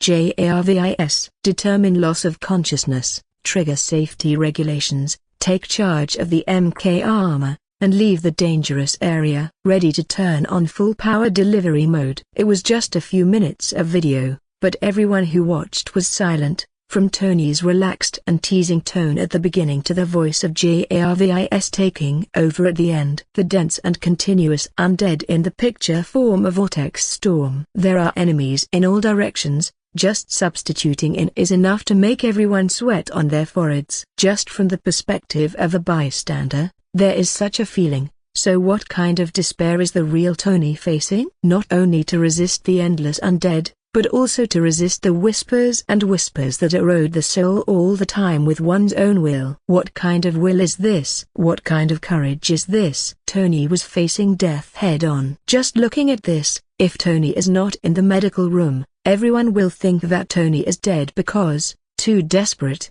The weapon is exhausted, the energy is used up, Tony faints. Doesn't this prove that there is no way out? Chapter 39, Demon. Just when Jarvis said, ready to turn on the full power transmission mode, a golden beam of light that pierced the sky. That's like a light of hope in the dark. There was a way to survive through Tony's desperate situation. As the camera shakes, the picture is receding at high speed. The Jarvis manipulator turned his head and looked back, and everyone fell silent. In that gloomy weather, there were no undead and demons on the dilapidated crossroads, but more undead were already filling the sky in black. They kept coming from afar like locusts crossing the border. Only the huntress at nightgown stands tall. There is no one around, no comrades in arms, only one person, one motorcycle, and two guns facing countless undead and demons alone. The back view facing hell overlaps with the scene of Tony facing the undead storm at this moment. Tony. Jessica didn't know what to say. Fear, despair? There will be. She has experienced these a long time ago. That devil-like person brought these two emotions to her. That is because she met Daredevil and others one after another. She got rid of them. However, compared to this time. Under such desperation, Tony and the huntress went forward. The shock and shock brought into her by this courage cannot be expressed in words. She and the other superheroes, too. Barton, Punisher, Blade Warrior, Daredevil, they all forged ahead in the dark, killing and dying with them, and they also faced death. The huntress is just like the name, fearless, facing death without shrinking. The same is true for Tony. You must know that he is a billionaire, standing at the pinnacle of human wealth. Women, luxury cars, and cruise ships are all within his reach. It's such a person, but he can do it for a righteous cause. Bang! Barton turned around and punched the wall behind him hard, completely ignoring his red fingers. He used to look down on Tony, who was a spender, like Iron Man. But now, Tony's behavior made him shatter this doubt. He is an agent and a fighter, and he does not allow himself to watch his companions escape from death and be powerless. Not to mention that there is a huntress who is still lonely and stalling for time. Rod, Hill, when will the weapons arrive? I'm going to tear up those smashed pieces. Growled like a beast, with Barton's eyes full of anger. Rhodes and Hill were not angry. Seeing the same angry eyes of other superheroes, the two felt the same way. I'll go. Me too. Rhodes left the base, and he was going to take the SHIELD Quinjet to the military factory, and the same was for Hill. Looking at this scene, Fury felt something in his heart. Heroes, agents, soldiers, super-rich, demon hunters, and priests gathered to fight. In fact, he had some doubts about whether he could work together, but now, because of Tony's serious injury and the lonely battle of the huntress, everyone burned the flame called fighting in their hearts. He is very confident in this fight, and he is more confident about his plans for the future. Boom! At this moment, a violent earthquake occurred on the entire base. The strong earthquake caused a lot of dust to be scattered in the cracks on the edge of the wall, and the electric lights were flickering. Everyone swayed, and a falling rock nearly hit Barton. What happened? In the mist, the violent vibration didn't last long. After waiting for the vibration to dissipate, the rest realized something was wrong, and walked towards the outside of the base. As soon as he left the base, he looked forward in shock. Under the dim night sky, A gigantic demon monster approaching a kilometer swung a huge axe to show off its might. The scorching hellfire made the demon's body look like lava. A terrifying roar resounded through the sky. "Damn humans, go to inferno!" Boom! Exclamation mark. The hellfire-burning giant axe slashed down on the ground with terrifying power. The power was so terrifying that even the mist was pulled, rolling and rolling. The terrifying, violent vibration broke out again. The ground shook, and the mountains shook, and the aftermath of the billowing and mighty airwave erupted from the mist in all directions. Everything along the way was crushed under the impact of the airwave. Houses, telephone poles, trees, and everything in the mountains were all destroyed. It even rushed 100 kilometers away, which shows the horror of this airwave. Fortunately, the base was not affected by the airwave over 100 kilometers away. Jessica stared at the monster. "What is it?" Chapter 40, The Death Knell Ringing for You. Can they kill such a terrifying demon? The moment the thought arose, boom, it was like the town bell was ringing. A loud and passionate voice reverberated through the entire night sky and resounded in everyone's ears. "Hear the bell? It's ringing for you, filthy filth." 3 boom. Golden air ripples swept in all directions, dispelling the darkness and mist, like dawn, and that huge demonic monster seemed under attack, roaring in pain. Boom. Boom. Boom. A series of thunder-like loud noises exploded. Bella looked up at the huge demon who was attacked by her. This shot slightly injured the lava demon. Bella put away the 2 guns. She knew that the level of this demon was completely different from what she had encountered before. The 2 guns could not carry her current huge magic power. After all, it is almost impossible to create a treasure or even an artifact-level weapon that can carry her magic power at the level of the earth. 6. It is already good to have such an effect. She wouldn't expect that much. Boom, the axe that burns hellfire has struck. But Bella ignored it. "I'm looking forward to how strong I am when I'm at full strength." With a murmur, she squatted down on one knee, swinging her hands with white gloves a few centimeters from the ground. Rumbling, it seems that a force is erupting. The powerful force drives the ground to vibrate, and some gravel on the ground is floating up under the traction of some force. Right at when huge axe is about to strike, bang! Bella raised her head, and her body rushed towards the sky. With the sound of the sonic boom, the ground under her feet cracked a considerable area, and a large pit was sunken. The dense cracks spread wantonly, like spider webs. A sudden and a majestic eruption of magical power permeated in her whole body. Boom! Under the terrifying loud noise, the demon saw that the giant axe could not stop her at all, and the axe was shattered by the vast magic power of her. Bella's figure has already crossed the altitude of 1,000 meters at this moment. Came to the head of this lava demon. Her cold eyes looked down at the demon. Burning hellfire's huge eyes looked at the shattered giant axe in his hand, and he couldn't believe it. Its weapon was used to kill countless demons in the dimension of hell, and it was a weapon it was proud of. Even the demon king Mephisto once praised it. But now, it was smashed by a human. However, a threat of death woke him up. He turned his head suddenly, and saw a tiny human being staring at him in the sky very close to his head. That cold and contemptuous gaze made it furious. When he opened his bloody mouth, and was about to roar, death came. He saw that Bella's right foot was instilled with magic power, and the dazzling brilliance was like a scorching sun, making him close his eyes. 1. Boom. The increase in the magic reached a lot of power, and it hit the head of the lava demon fiercely. As Bella said, death came. This kick caused the entire lava demon to shatter from the head. 1. The light transformed by the magic power is beyond the ability of this demon to bear. A broken bar rumbling. Damn it! A terrifying human appeared on the earth in the mountains near the town. A man with a pale face and disheveled hair in a black leather armor looked at the molten man with an expression of disbelief. The scene of the pulp demon collapsing. Damn it, this human being is too powerful. If the master's plan doesn't succeed. As if thinking of something bad, the man shivered all over. Absolutely not allowed, not allowed. The number of priests is not enough. A little bit, and the time is still a little bit.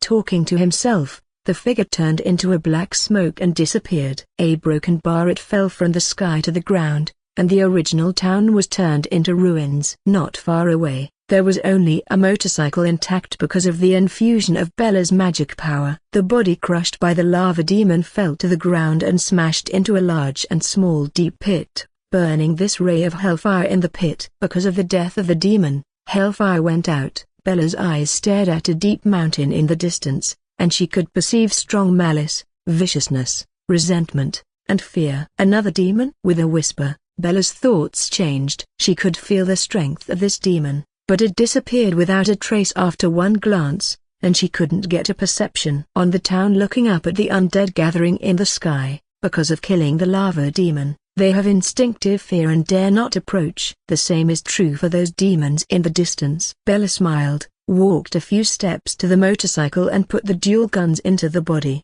stepped on the motorcycle and continued to move towards the target. As the locomotive moved forward, there was only one sentence that could be heard. Is it just a level of intuition? It seems that the strength is becoming more and more difficult to improve. Chapter 41, Barrier. When Bella went all the way to the town, she was not attacked, but it was floating in the air or hiding far away. At present, the main purpose is to first investigate the town and find out the cause of the fog. Boom.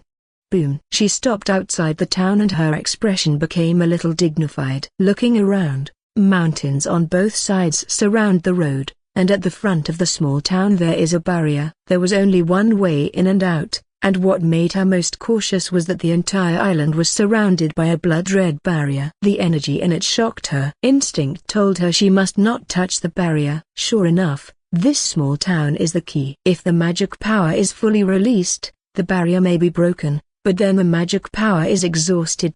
Bella frowned. She had experimented with magic power exhaustion before, and there would be a period of weakness. Even if she still has a strength close to 500 tons, she won't fight against undead who ignore physical attacks. The scene of being besieged by countless undead and unable to return, Bella didn't want it to become a reality. Fortunately, the purpose this time was only to slow down the speed of the fog's expansion, and to increase the strength. Both goals have been achieved. She has observed that most of the expansion of the fog comes from the undead, and the undead killed this time are enough to reduce the exaggeration speed of the fog. That being the case, it can only wait. Bella drew the two guns. 40 minutes later, SHIELD landed with a transport fighter plane, and the superheroes ushered in their batch of holy light weapons. Everyone who had been waiting for a long time could change into their equipment. The armed heroes went to the fog in special armored vehicles made of composite materials with special effects of holy light. 40 minutes, the hunters stayed for a full 40 minutes, and Tony almost saw God after only a few minutes, and he still hadn't woken up. What is the concept of those 40 minutes? No one knows what is going on in the mist, and they are even more worried about the safety of the Huntress. The Punisher drives, with a built-in JARVIS manual operation terminal. Even if it cannot connect to the external network, it can still complete the automatic function of the car. This car was considered a weapon, and besides its amazing defense, they also equipped it with many weapons and equipment. The rest of the people did not speak, but familiarized themselves with their weapons. Bang! As soon as one stepped into the mist, the sky became dark. It was day outside, but inside the mist, it was dark, like gloomy weather. As soon as they entered the mist, everyone felt freezing. What followed was a small noisy sound coming from the ear, which made people feel irritable. Everyone knew that this was the mental shock that existed all the time in the fog. Fortunately, the blocking device isolated a huge part of the mental shock. In addition, everyone is a superhero, an agent, or a demon hunter walking in the dark, or a priest with firm beliefs, and some small parts of the spiritual impact are not a concern. It's just that they saw the undead floating in the sky through the car window, and they seemed to feel vicious, resentful, and cold eyes everywhere, which also made their hearts somewhat numb. A bunch of trash, Jessica cursed, breaking the eerie and quiet atmosphere, and dispelling the trace of fear and tension that had just risen. Are you saying that these undead are garbage that Satan doesn't want? That must be. After all, if I were Satan, and I would whisper in my ears every day, I would blow their heads. Ha ha ha! Laughter resounded in the huge carriage. Before the battle, everyone was joking, cursing the devil, and relieved the mood. The 100-kilometer journey also takes a while. But along the road, people have a little doubt. Boom. Do you find it strange that you see little of this hellish garbage along the way? The blade soldier held a modified shotgun in his right hand and shot through the car window at the attacking demon. He looked a little puzzled. Yeah, it's not the same situation as what happened to Tony. He was surrounded after he got far. Could it be hiding? I feel more like they've been wiped out. Barton was observing the situation from the armed vehicle, listening to everyone's doubts in his ears, and looked to the left. The rest followed Barton's gaze. On the left, there are pits of different sizes, and there are many demon corpses, and flowing black and purple blood. It seems that the huntress did it. Demons, and many undead. How many did she kill? One, as expected. She is the huntress. Everyone couldn't help but be shocked by the power of the huntress. Not only did they stay in the fog for 40 minutes, they also wiped out so many undead and demons along the way. Terrible. Boom. Just when the car had advanced 80 kilometers, a dazzling light tore into the sky in the distance, and everyone's eyes lit up. Chapter 42. Luckily, she's human. Boom. The undead all over the sky are accompanied by golden light spots like fireworks, embellishing this gloomy town. This is a small town of 15 kilometers. Houses, trees and everything has been reduced to ruins. Sitting on a motorcycle seat slightly looking at the fireworks blooming in the sky, Bella took a few steps and hung the double guns on the other side of the motorcycle. Not long after,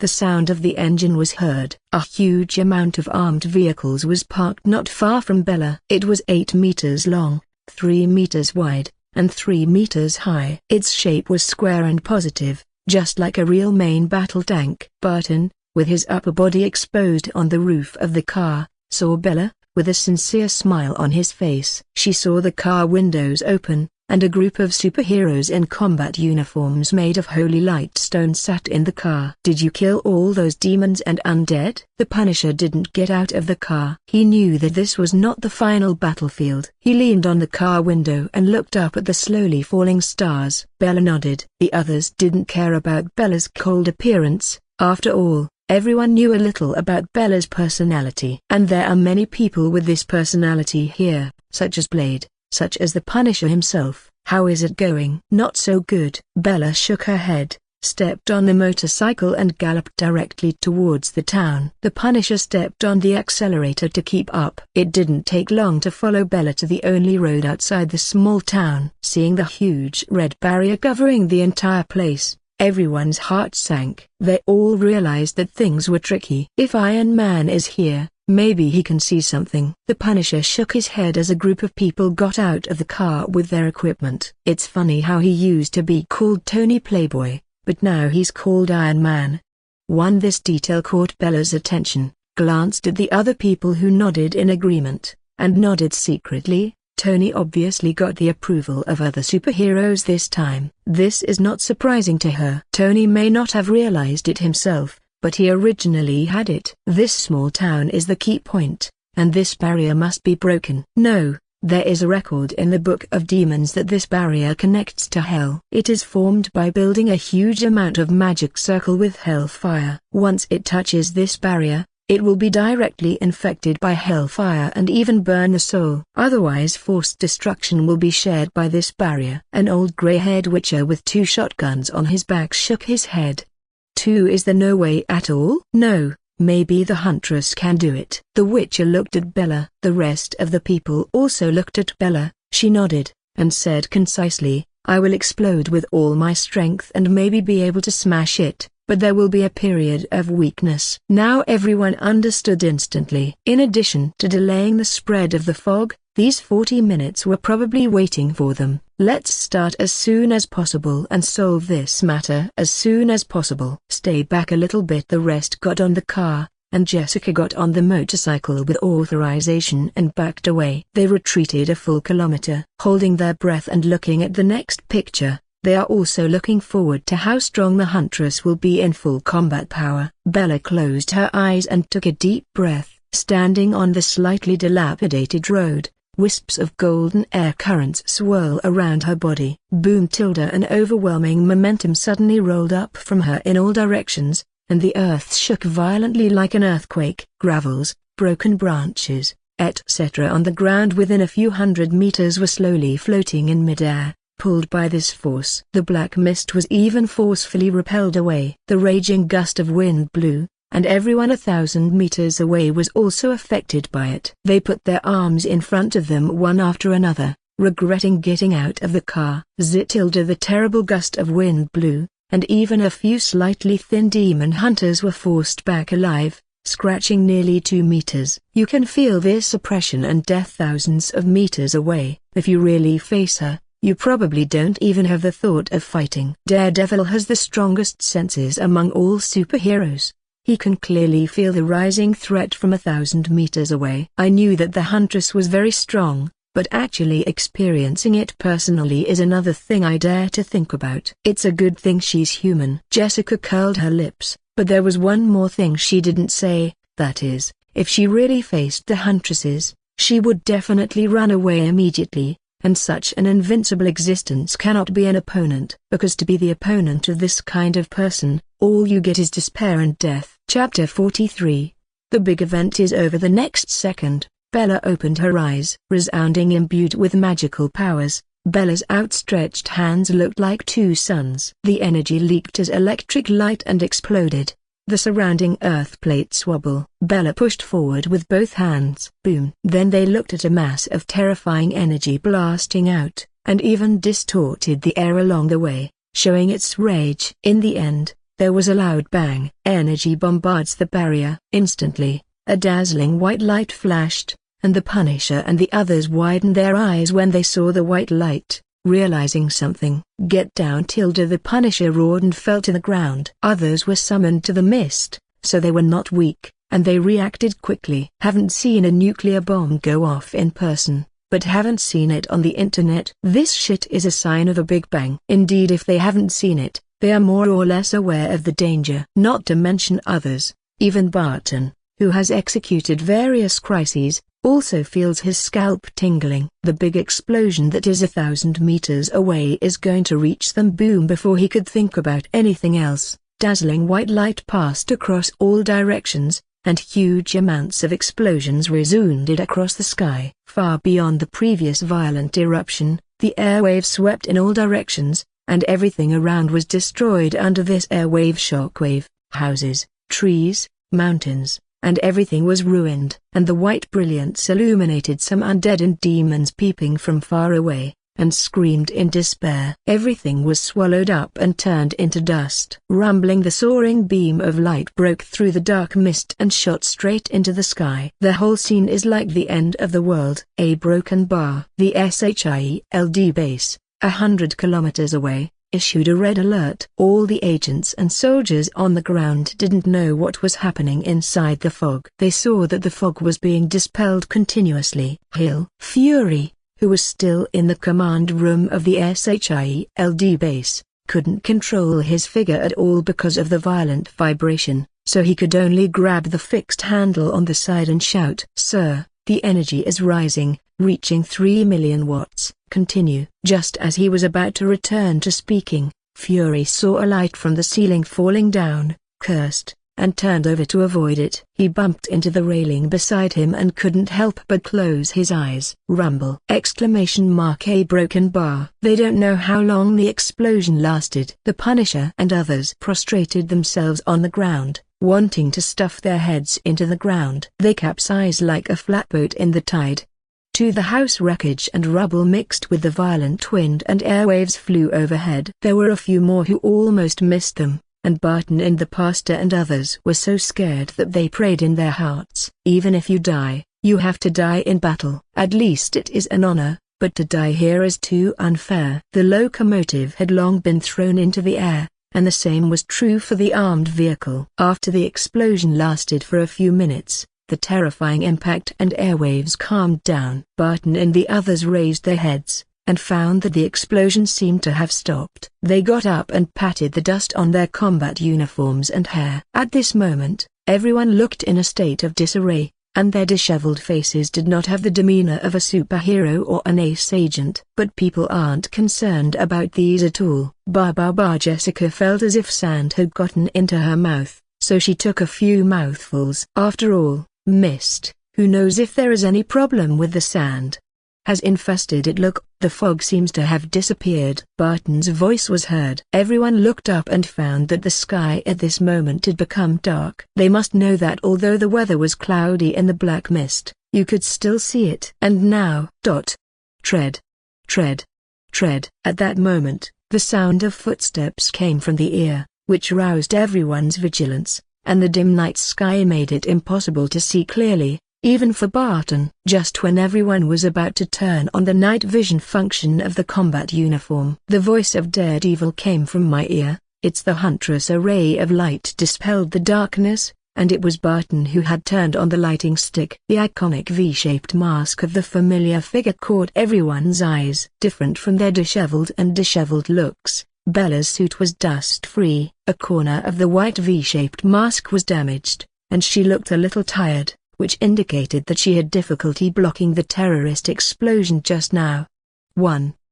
The others also realized that the Punisher was about to speak. They saw Bella walking towards the SHIELD base without looking back, and a word floated over: "This matter is over." Chapter 44. A hammer that fell from the sky. A full month has passed since the fog event. Wearing a black t-shirt and slacks, Tony walked up the laboratory stairs and came into the hall. Pepper, who had been waiting for a while, took a cup of coffee in her hand, walked up to Tony and handed it to him, complaining, "Tony, do you know how many things I have helped you deal with in the past half-month? There are more than 1,300 documents waiting for your signature. You have been staying in that laboratory since you woke up from the coma." What happened? Listening to Pepper's complaint, Tony gave a wry smile. After the incident a month ago, he was in a coma for half a month. After waking up from the coma, he learned a lot about it through JARVIS. Not to mention that he walked around the precipice of hell. Let's just say that from the Huntress,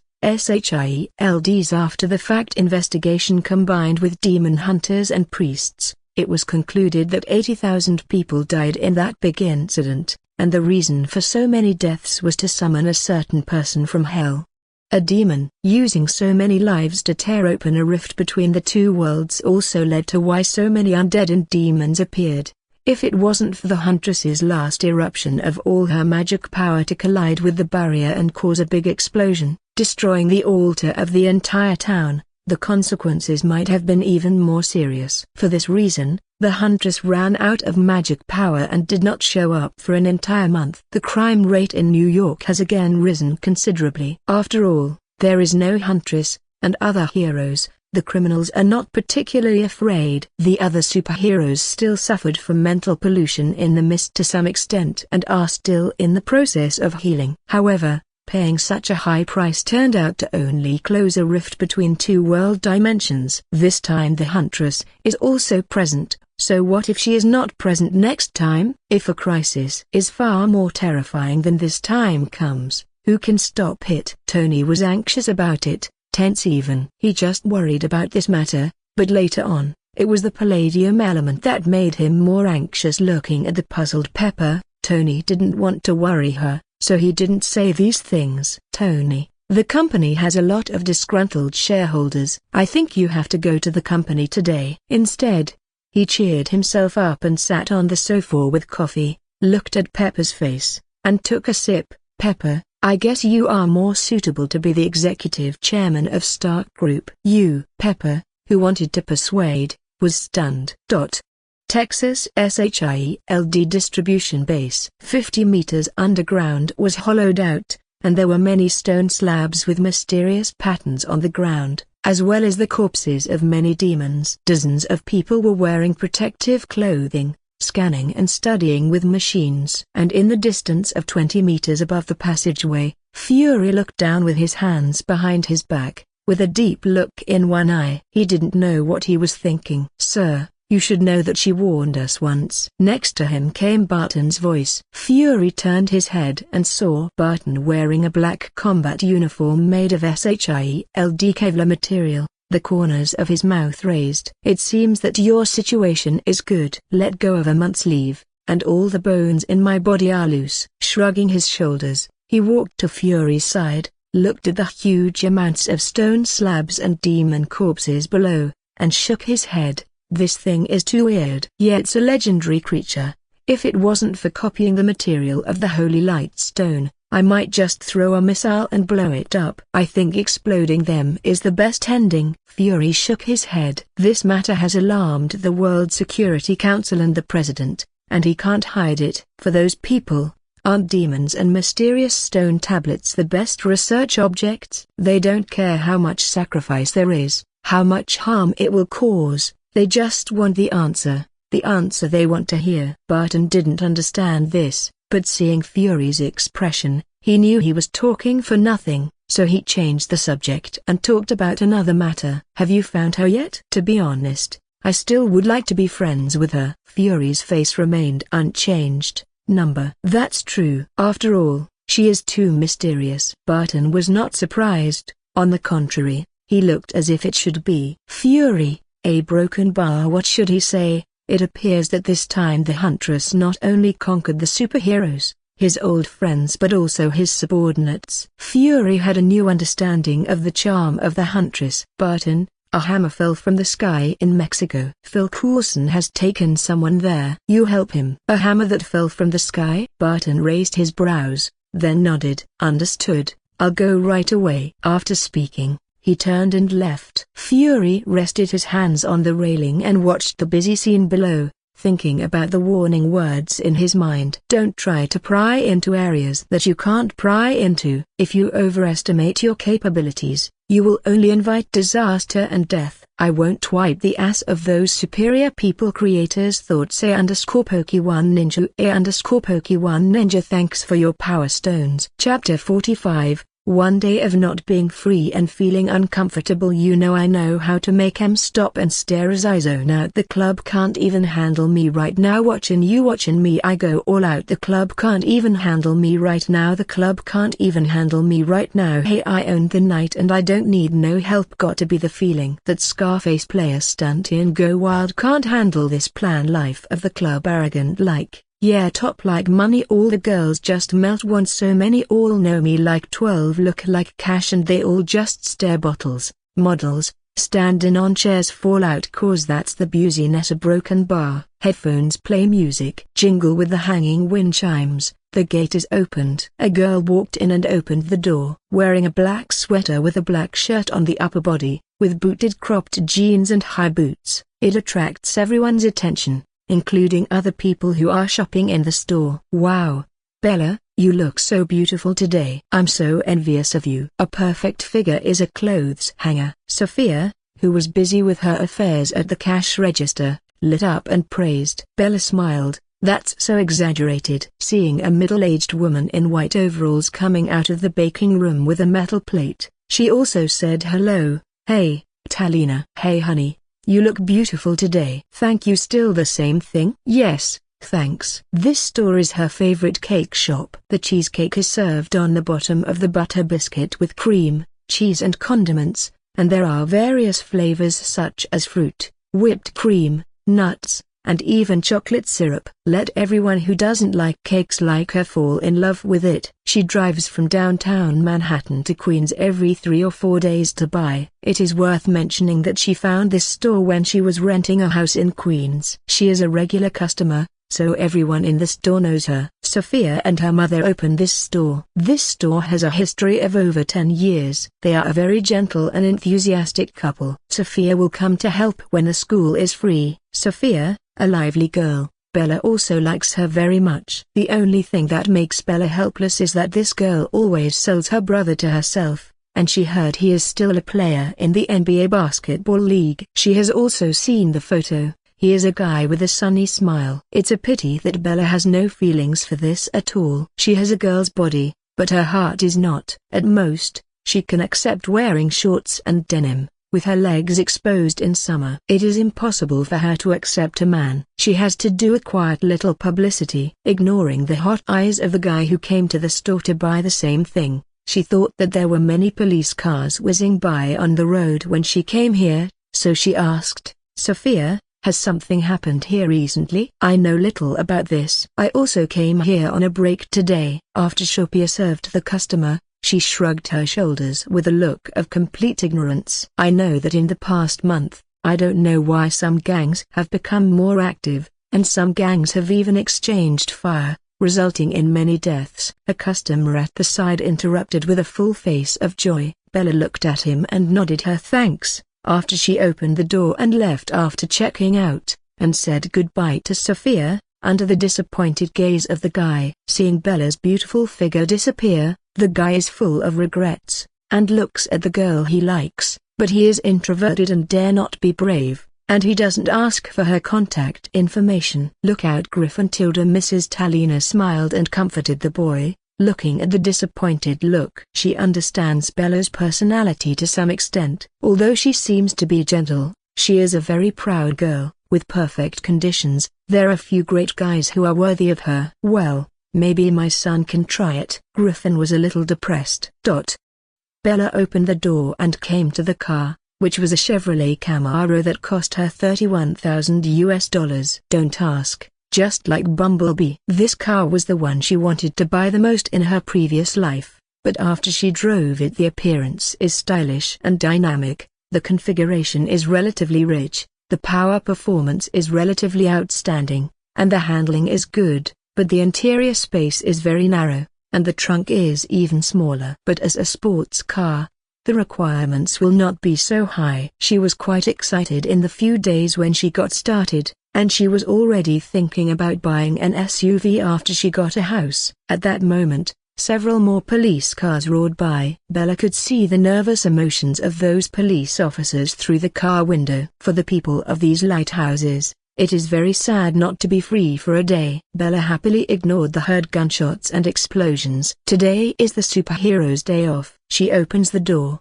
gets in the car and starts the car and leaves. Let the defenders or punishers do this kind of gangster shootouts and killings. A superhero like her focuses on major events that endanger the earth. With her current strength, ordinary villains are useless for promotion at all. Chapter 46, Boring Day. Catherine Isabella. Strength, B. Stamina, B+ Dexterity, B+ Magic Release, B+ Mental Power, C. Lucky, C. Noble Phantasm, Bloody Rose, Falls, Goddess of War, Falls, Riding, C+ Intuition, B+ Temperament. They all start at C, most of them are B+, and they are even about to reach A. So Bella has no interest in fighting ordinary gangsters or anything. It doesn't bring her any use. The magic power was exhausted the previous month, and the Huntress didn't blow for a month, which made Fury think that the magic power was exhausted and needed to be healed. In fact, she recovered in 3 days, and spent the rest of the time on the internet. She never said she was a superhero. The vest of the Huntress was just made from unwillingness to reveal her identity, and the vest of the Knights, to be honest, this vest was just a whim. Almost forgot. Expecting Bella to work hard as a superhero to fight criminals is thinking too much. It just depends on the mood. This time it was like this, gangster fire or something, and she was going to act. So what would the police do? Ignore the cops and deal with the gang members who like to shout. Bella listened to the music and drove back home. At the moment, the sky is dark. It didn't take long to drive to Midtown Manhattan. While waiting for a traffic light, she could hear annoying noises from a distance. It even overshadowed Bella's lyrical songs in the car, making her frown in displeasure. A classic muscle dodge pulls up next to her. And this explosive hip-hop music was inside the car, among which were 4 youths with gold chains and cigars in their mouths, swinging. At that moment, a man in the co-pilot seemed to have glimpsed Bella, and the swaying posture stopped, and his eyes widened. Those exquisite facial features, that wavy golden hair, and beautiful eyes are hot to him. Hey, brothers, look quickly, look quickly. He patted his companion on the main driver frantically, but found that the other party seemed to hear the superb stage, so he reached out and turned off the music button without hesitation. The music stopped, making the other 3 partners, who were immersed in it, very dissatisfied. Hey, are you crazy? Damn bastard, I'm going to blow your balls. Fuck. For a while, the co-pilot was almost punched by the companions, but instead of angry back as usual, he patted his companion on the shoulder and pointed to Bella, who was parked in the Chevrolet beside him. The others looked along the line of sight, and the spitting star disappeared instantly,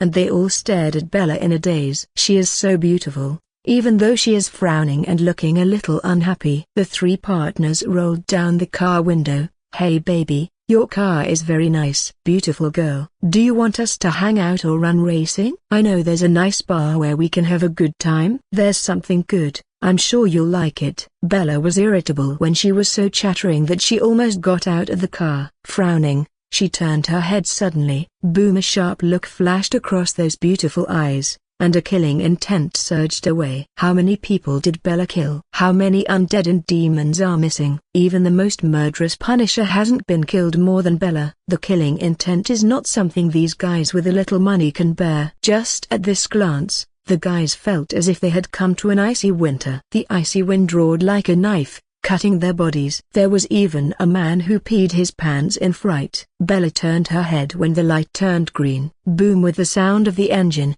the Chevrolet Camaro shot out. A few frightened guys were left behind. Beep. Beep. Beep. After waiting for a few seconds, the car behind saw the Dodge had not moved, and the irritable old man was honking his horn. "Fuck. Are you guys on drugs and stupid? Jerk off on drugs and go home. Don't get in my way." Hearing the cursing of the irritable old man, several guys seemed to come back to their senses, and drove away from this place rushing, but there seemed to be sequel. The hands on the steering wheel were trembling, and the car was shaking, which made the old man more sure it's drugs. A group of damn smashers. "I will call the police and arrest you later." Chapter 47. Breaking news. Skillful techniques. Shit, bro. "Steve, did you fucking pee?" "Fuck, say nothing." "Damn Steve, why don't you wash my car later?" "It's the fault of this guy, Floyd, who the hell was almost killed by her." "Who is that woman?" "Just one look, and I feel like I'm almost finished." "Maybe she's a killer." "My cousin is a killer in a big gang. He has killed people before, and he feels that way when he looks at me when he is angry." The scared man looked determined. Although the others felt this person was bragging, they all knew the bottom line. What kind of killer cousin? Isn't he just a gangster from Uncommon Gang? But they still agree with the other party's guess. "Hey, we tease a killer. We are crazy." The man who was driving smashed the steering wheel with a look of fear. "Killers, all of them are afraid. These killers are more than ruthless people." The black guy who first discovered Bella shrugged. "But, she is gorgeous, isn't she? I feel like I fell in love with her, even if she is a killer. I have to admit that it's beautiful." The partner on the side smacked his mouth. This made the other partners nod in agreement. A broken bar. Just after teaching a few fool guys, Bella turned her head and forgot. With that glance, she guaranteed that the other party would have nightmares for a full 3 months. Fortunately, if they can bear it and rest for a month or two, nothing happens. If they can't bear it, mental exhaustion is the minimum, and they might end up in a mental hospital. Bella doesn't feel at all guilty about making a couple of guys maybe end up in a mental institution. First, she can feel that the other party is malicious towards her. At least taking her to the bar has bad intentions. This alone is enough to die 100 times. It was her kindness to teach them this little lesson. If it is on a street without cameras, she guarantees that the other party will disappear from this world with the person and the car. At home, Bella touched the fat cat that was glued on and put the cream cake in the refrigerator until Angie came back to eat together. After all, in terms of food, Angie never allowed Bella to eat alone. Bella took a box of ice cream from the refrigerator, went to the sofa in the lobby, turned on the TV, watched TV first, then made dinner, and Angie was about to come back from school. Perfect plan. Eating ice cream and watching TV, the little life is leisurely, but the little greedy cat looks at Bella eating ice cream happily. Looking at the little cat who was staring at her meowing, Bella put on a gesture of a hard-hearted evil woman and refused. "No, no, you can't eat this. It will hurt your stomach if you eat it." "Forget that. Angie gave it to you last week and ended up sneaking into the hospital." "What a fool. Look at how fat you are." The finger pointed at the little cat's head and pointed. The chubby cat who was taught the lesson was not angry, but just lay in Bella's arms and showed its fuzzy belly and acted like a baby. 1. Bella was killed in one fell swoop. "I know how to act like a baby."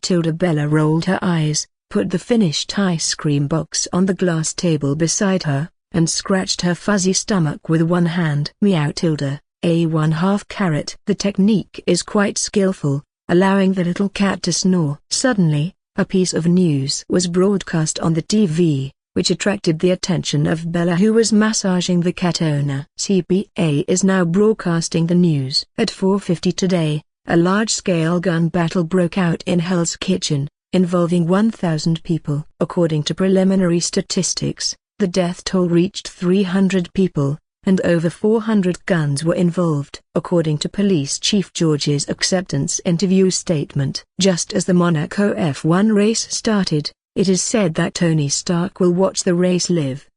One of the Life Foundation crashed in East Malaysia, and the Life Foundation has not responded to this. Monaco, Life Foundation, especially the latter. Bella knows the symbiont has come. As a parasite, the symbiont can copy the other party's abilities and muscle memory by possessing the host. Even if the opponent is an ordinary person, it can increase the host. Want to keep one as a pet? The symbiont is a pet, and it seems to be a mess. Bella is a little cautious, but thinking of Angie, Bella still gave up. After all, the symbionts are cruel, and humans will become their food. She herself was not scared. The symbiont wanted to attach to her body, and before it got close, it would defend itself to death with magic power. She must know that magic power can be converted into high temperature. Apart from being afraid of ultrasonic waves, the symbiont is a high temperature. Mainly she is afraid that something will happen to Angie. Forget it. Don't worry about it. Let it take its course. Bella gave up after thinking about it, because it was too far away, and she had to run to Malaysia. As for the invasion of the symbiote army, Bella can only murder them. Here is her experience. Malaysia is the sacred place of current magicians. Camouflage is not easy to provoke. Chapter 48, Angie's accident. After all, with her easygoing personality, if it weren't for the real threat of Thanos, perhaps she wouldn't work so hard. Hugging the big cat, lazily watching the TV. This is a new interest she has now. Also she watched and read some news to understand what happened in the city. Clatter. Clatter. Clatter. At the moment, there was a gunshot in her ear, but Bella continued to ignore it. Her senses did not filter the gunshot. After all, New York, which is comparable to Gotham, doesn't have a gun battle every day, and it isn't New York if there is no robbery. Beep. A small voice sounded. Bella took out her mobile phone without looking at the number and connected. This glance made Bella sit in an upright posture. Her face was angry. Meow tilde stopping. The big fat cat, who was sleeping, was very dissatisfied. Bella ignored the cat for the moment. Feeling that the owner was angry, the cat's dissatisfied voice lowered. Putting down the big fat cat, she suppressed her anger and left the house. She drove a Chevrolet on the road, and the destination was Manhattan Hospital. She stopped quickly at the parking space, under the amazed eyes of people outside the hospital. Regardless of those people with amazing looks, she got on the elevator and came outside the intensive care unit. There were already several people waiting outside at the moment. 3 policemen in uniforms, and one of the policemen was handcuffed. His forehead was injured and bandaged. A young guy in a green suit with a guilty face. There was also a blonde girl who was crying. Damn bastard, do you know that because of you, there is already a girl lying there not knowing whether to live or die? The middle-aged man in a police uniform grabbed the policeman's collar and growled. And nearly killed her daughter? Head tilde, forehead. One of the younger officers wanted to say something when he saw Bella coming. Bella's appearance attracted the attention of others. Just as the middle-aged man was about to say something, he saw Bella's face approaching. In the next second, an irresistible force pushed him away. Before waiting for the surprised inquiry, he saw Bella grabbing the police's neck with one hand, lifting him up, and even hitting the wall behind him. The powerful impact and suffocation made the young police feel death, and he struggled, trying to break Bella's hand with both hands but couldn't. Hey, who are you? Put him down. This sudden change shocked several people present, and the blonde girl who was crying had an amazed expression on her face. The 2 police officers drew out their guns and pointed at Bella to issue a warning, but when the middle-aged man stretched out his hand to stop him, although he was shocked by Bella's terrible strength, His professional instinct still suppressed this emotion. She didn't even look at the three of them, and didn't even care about pointing his gun at all, staring at the young police who was almost rolling his eyes with cold eyes. Who did it? I don't want to say it a second time. The chief head blocked his men with one hand, and pointed at Bella with the other and said softly, "Hey, you're Angie's friend. Well, she is still being rescued, and you would rather not affect the rescue." The tone is sincere and well-founded. But Bella is not an ordinary person. From the moment she entered the ACU, she heard Angie's heartbeat, and the doctor said the word safety in a relaxed tone. Letting go of his fingers, the young man fell from the edge of the wall, slumped on the ground and coughed while covering his neck with his hands. The young guy in a green suit said guiltily, "Hey, it's me, I'm fighting criminals, and then, well, those men had guns, I was scared, so I ran away, those men chased and killed them, I ran into Gwen and her when I was in a panic, and finally..." He lowered his head, let go of his fingers holding the mask, and let it fall to the ground. Because his recklessness almost killed two innocent girls, it was a huge blow to him. Bella frowned. This is a high school student who imitated a superhero. He fought criminals. As a result, criminals had a gun, so he ran away, but hit Angie and the blonde girl. In the end, they shot Angie just right. She should still shop in Sophia's store on Queens Road, and she also heard a lot of gunshots on Queens Road, so she shouldn't have ignored it, which made her a little regretful. As for this young man, although this guy did not do it, he was also the culprit who caused this incident. Bella stared at this guy intently. While thinking about how to punish it, the door of the ACU opened, and a doctor came out, looking at the young man coughing and crying at the wall. He was a little confused, but he still said to the middle-aged man, "Don't worry, she's already left the hospital. She isn't dangerous. She just needs to be hospitalized for a period of recuperation. Besides, if you want to be interrogated, it's better not to be here." "Thank you, Stephen, it's okay, and if you would like to ask something, it's better, not now. She's just out of danger, but you can visit her." "I see, thanks." After explaining, the doctor turned and left. Just as George was about to turn around and say something to Bella, he saw Bella had already opened the door and walked in. Chapter 49, Unlucky Angie in the ward. Angie had no other injuries. It was a bullet that hit her, and it was a few centimeters away from her heart. The bullet that had been removed by the doctor had been pulled out, and there was no life crisis. It was also transferred from the intensive care unit to the advanced ward, which was supposed to be observed in the general ward, but Bella increased the bill. Bella is not rich, but she will not be reluctant to spend the money. The conditions in the advanced wards are even more luxurious, with attention 24 hours a day. All kinds of advanced medical equipment are waiting. But the price is expensive. A full day's cost is $150,000.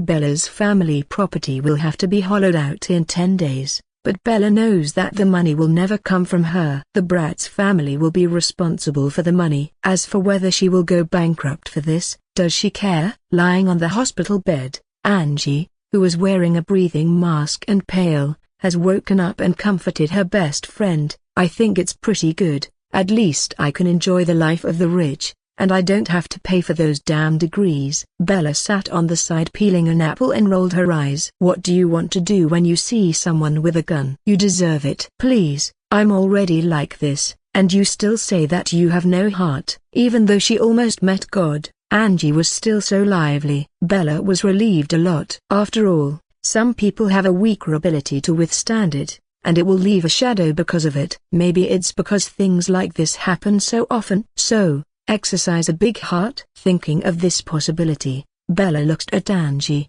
who looked aggrieved. "Is there something wrong with you? Why do things like this always happen?" Angie's luck was not very good when she was in Forkstown. In the memory of his predecessor, this person was hit by a ball while passing by the basketball court, and had a tire blowout while driving a lot, and was even laughed at by his predecessor many times. Especially when she and Angie were almost hit by an out-of-control Ford car after the final exam. If Bella or Edward didn't make a move, perhaps Angie would have to meet God. Not to mention that after coming to New York, Angie encountered the Hulk incident in college, and almost got killed by a Hulk. At that time, she came in a more timely manner at a critical moment. This time, because of various coincidences, her senses did not detect it in time, and even if she revealed her identity at that distance, it would be too late. Unless she's Superman or the Flash or something. This time Bella became very suspicious. Is this some god who is unhappy with Angie? How can people be so unlucky? Luck is a very metaphysical thing. Bella, herself can't figure it out, and it is estimated that only the unpredictable sorcerer supreme who mutters about fate can see through it. Some people are born like God's son. Going out to pick up money is a daily meal, and it's easy to win 5 million in lottery tickets. Born to be a winner in life. Some people are born broom stars, playing cards. 3 4 5 6 7 must be short of a 5. What is even worse is being hit by a car when going out, and a lump of bird shit dripping on the forehead while walking on the road. Most people have average luck, good and bad, and live an ordinary life. Angie is obviously that kind of broom star. Getting to meet the Hulk, and the shooting, is a matter of life. Most people have already gone to sea with God. It seems that she still has to get some self-protection things for Angie. Bella muttered to herself she is her best friend. She seemed to think of something, disregarding Angie's greedy and crying expression, and took a bite of the shaved Big Apple's eyes rolled. After thinking about some things, seeing Angie's little aggrieved expression, the corners of Bella's mouth raised. What are you looking at? You can't eat these days. Angie was wronged, but she said nothing. After chattering for a while, Angie was just out of danger, but after chatting for a period, her face became a little tired. Bella said, while holding the hand that was still on the needle. Okay, you'll go to sleep. Well, go back too. There are those doctors. Angie replied wearily. It's okay. I'll wait for you to fall asleep.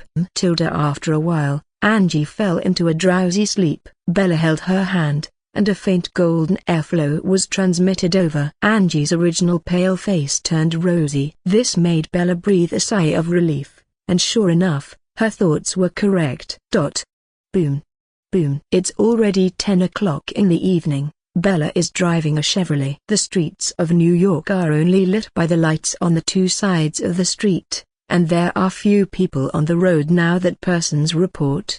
Haven't you caught it? I know. Can you tell me the information? Okay. Hanging up the call from police George, she got the news that he was not caught. By the time the police arrived, those people had already run away.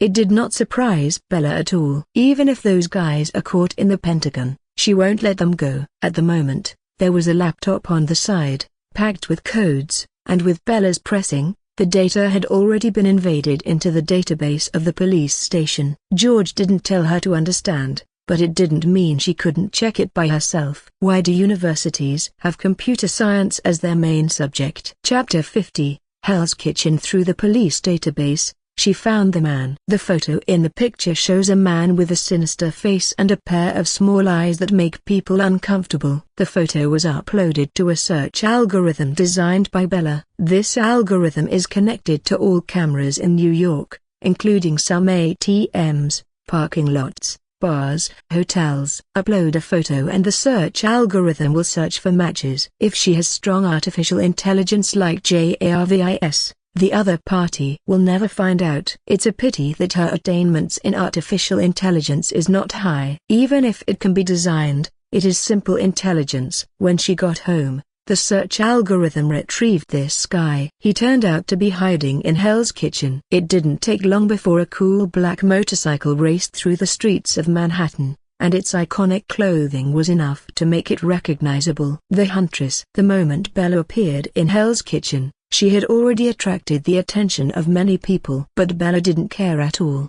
Her goal is directed at Hell's Kitchen. Hell's Kitchen is in downtown Manhattan. It is a shrunken version of Gotham City. It is the darkest place in New York at night and the place with the highest crime rate. Definitely, there are also superheroes who punish criminals. Walking on the streets of Hell's Kitchen, even in broad daylight, there may still be a man with a hood walking up to you, holding a cold thing against your lower back, and saying, "Brother, borrow some money." At night of Hell's Kitchen, there are three kinds of people, from the little criminals, the pimp, kingpin's subordinates, and animal organizations will also carry out some illegal activities here. No ordinary people can be seen here because normal people will never wander at night of Hell's Kitchen, unless they want to die in a dark garbage dump that never sees the sun. The police did not dare to handle cases here because if they were not careful, they would face death. The number of police officers sacrificed in Hell's Kitchen every day was not small. Generally speaking, no government allows a city to have such a place. But the chain of interests is too involved, and some officials are even involved. The New York government can only admit the illegal existence of Hell's Kitchen, and it has become one of the most special places in New York. Bella entered Hell's Kitchen with great fanfare,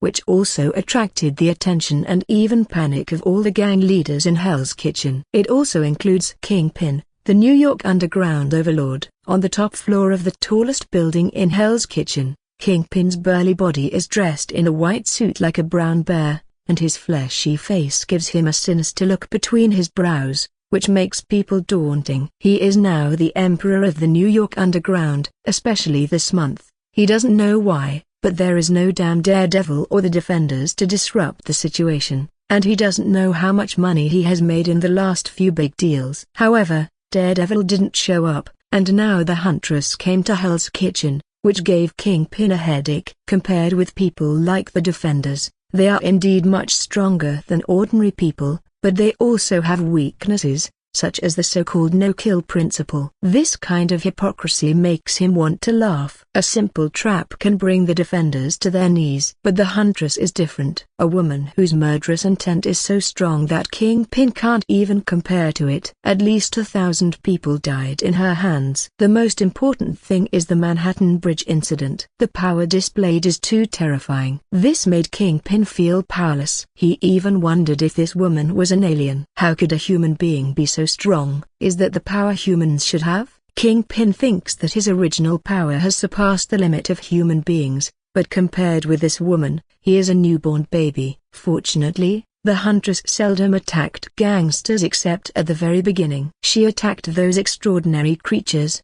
such as the Blood Clan. This also made Kingpin and a group of gang leaders breathe a sigh of relief. Otherwise, he plans to give up Hell's Kitchen directly. He didn't want to sit in Hell's Kitchen one day and be approached by this Huntress. He wouldn't die if he fell into the hands of Daredevil, but he would have no way out if he fell into the hands of the Huntress. But he didn't expect this person to come to the door today. This made him feel extremely bad, and he already had the idea of AA running away. If the other party wants to clean Hell's Kitchen, then this place will become hell. However, at this moment, the phone on the desk in front of him rang. The Huntress seems very purposeful. Her goal should be the Wolfgang, completely ignoring other gangsters along the way. When did the Wolfgang provoke this person? Kingpin, who hung up the phone with a sigh of relief, felt strange. What kind of idiot dared to anger the Huntress? Stand up and come to the huge amounts of French windows. One looking down at the front, a few streets away. It appears that you can see the mountain of corpses and the sea of AA blood. Chapter 51, Get the Hell Out of Here. Wolfgang headquarters is a renovated building. The Wolfgang is not a particularly big gang in Hell's Kitchen, so headquarters is not a building like Kingpin. Even under this building is the bar of the Wolfgang. At the moment, a cool motorcycle parked in front of the bar, but it didn't attract the attention of the two gangsters guarding the bar at first. After all, there are still a lot of people coming and going to the bar. There are many luxury cars around the bar, and there are also many Ducatis, but other men and women who are making friends and preparing to enter the bar have noticed the classic suit. The criminals were frightened and dared not move. Trembling all over, they didn't even have the guts to leave. A little girl with tattoos all over her body with her boyfriend covered her mouth and screamed as if she had seen an idol. The Huntress. She is the Huntress. To this super decibel scream attracted the attention of everyone at the door of the bar. The Huntress? The Huntress came to Hell's Kitchen? The reputation of the Huntress in Hell's Kitchen does not differ from that of Death God. No matter what god it is, there must be contradictions. Some people will be afraid and fearful, while others will worship it. Violence, death, cruelty, and ruthlessness will make many young people admire and even go crazy. A broken bar. The two guarding the bar had trembling feet, looked at the woman parked a motorcycle, and she took out 2 exaggerated guns from the back. Tread. Tread. Tread. Walking towards the door of the bar step by step, every step seemed like assassin was approaching, and many people present swallowed and spit in fright. They want to run, but their feet don't work. Huntress, you. Forgive me. 2 strong men around 1.9 meters faced Bella on one side of them, but begged for mercy with fear on their faces. Boom. Boom. With expressions of fear on their faces, the 2 strong men fell to the ground, with a bloody hole in their foreheads so conspicuous. Everyone outside the bar was in an uproar. Those who fear more, and those who worship more. Walking to the inside of the bar, Bella watched the people sway, then stepped her right foot on the ground. Boom. Suddenly, the ground trembled, and it transmitted a terrible force to the ground, causing the entire bar and even the building to shake. This time, the inside of the bar became chaotic. The men and women immersed in the music stopped shaking in horror, and many even fell to the ground because they couldn't stand still. The colorful lights hanging from the ceiling and so on all fell to the ground. Ugh, shit, hit my leg, shit, fuck, don't hit me like that. It's over. The bar is going to collapse. Screaming, yelling, making the bar even more chaotic. In the midst of this chaos, Bella has locked down another member of the Wolves gang. Boom. Boom. Boom. Magic bullets took down one by one and killed the members of the Wolf gang who maintained the bar. The chaos inside the bar was even more apparent when gunshots were heard. The screams made Bella very irritable. The vibration didn't last long, and it became calmer all at once. Inside the bar, the people squatted down with their head in their arms, or tentatively they looked up and looked around to see what was going on in the corner booth. However, when they saw Bella, everyone's pupils tightened, especially when they looked at the 2 guns in her hands. Earrings of the gunshot just now.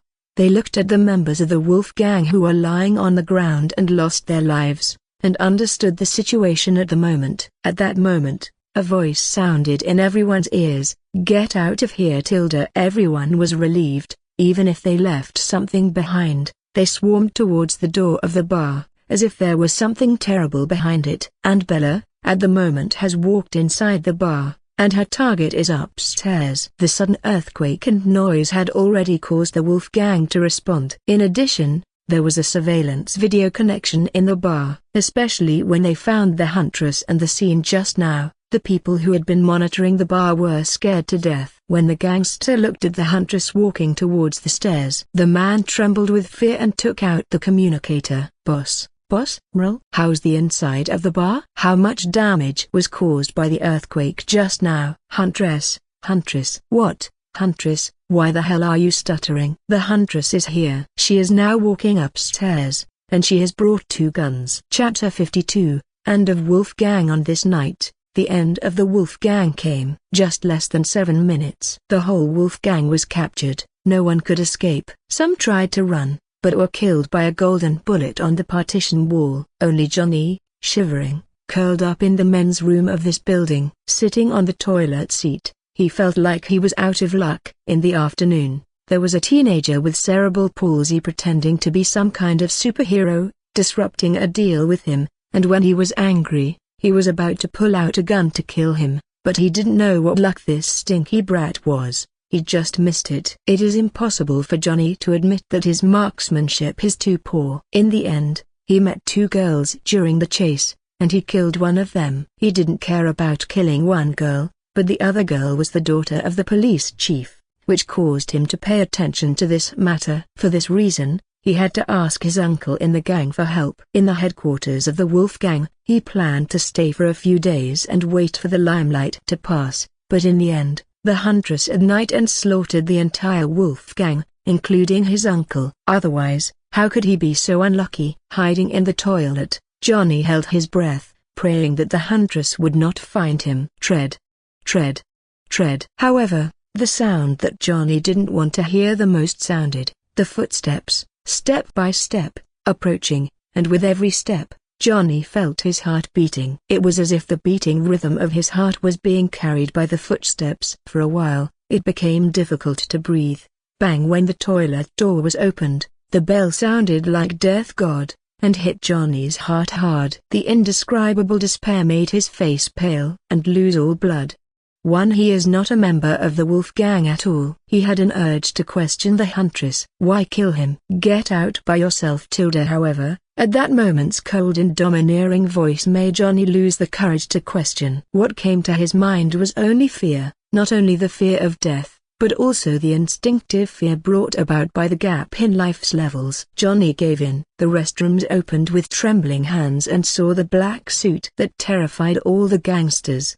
If it wasn't for the huge gun pointing at him, he would be amazed at how elegant she was. Bella looked at the guy who almost killed Angie, without the slightest hesitation, raised the gun to aim at him, and under the terrified gaze of the latter, she said, "You shouldn't have shot that girl." What? This time, Johnny's pupils shrank. It turned out to be that girl. No wonder the huntress came to Hell's Kitchen. The goal of the huntress was not the Wolf Gang, but himself. A strong sense of regret and hatred intertwined in his heart. Regretting why he didn't practice his marksmanship, hating that damn bastard. If it wasn't for that stinky punk in green clothes, if it wasn't for that brat messing up his deal, why would he chase and kill him, and how could he cause marksmanship to not hurt the girl? But he has no chance to regret it now.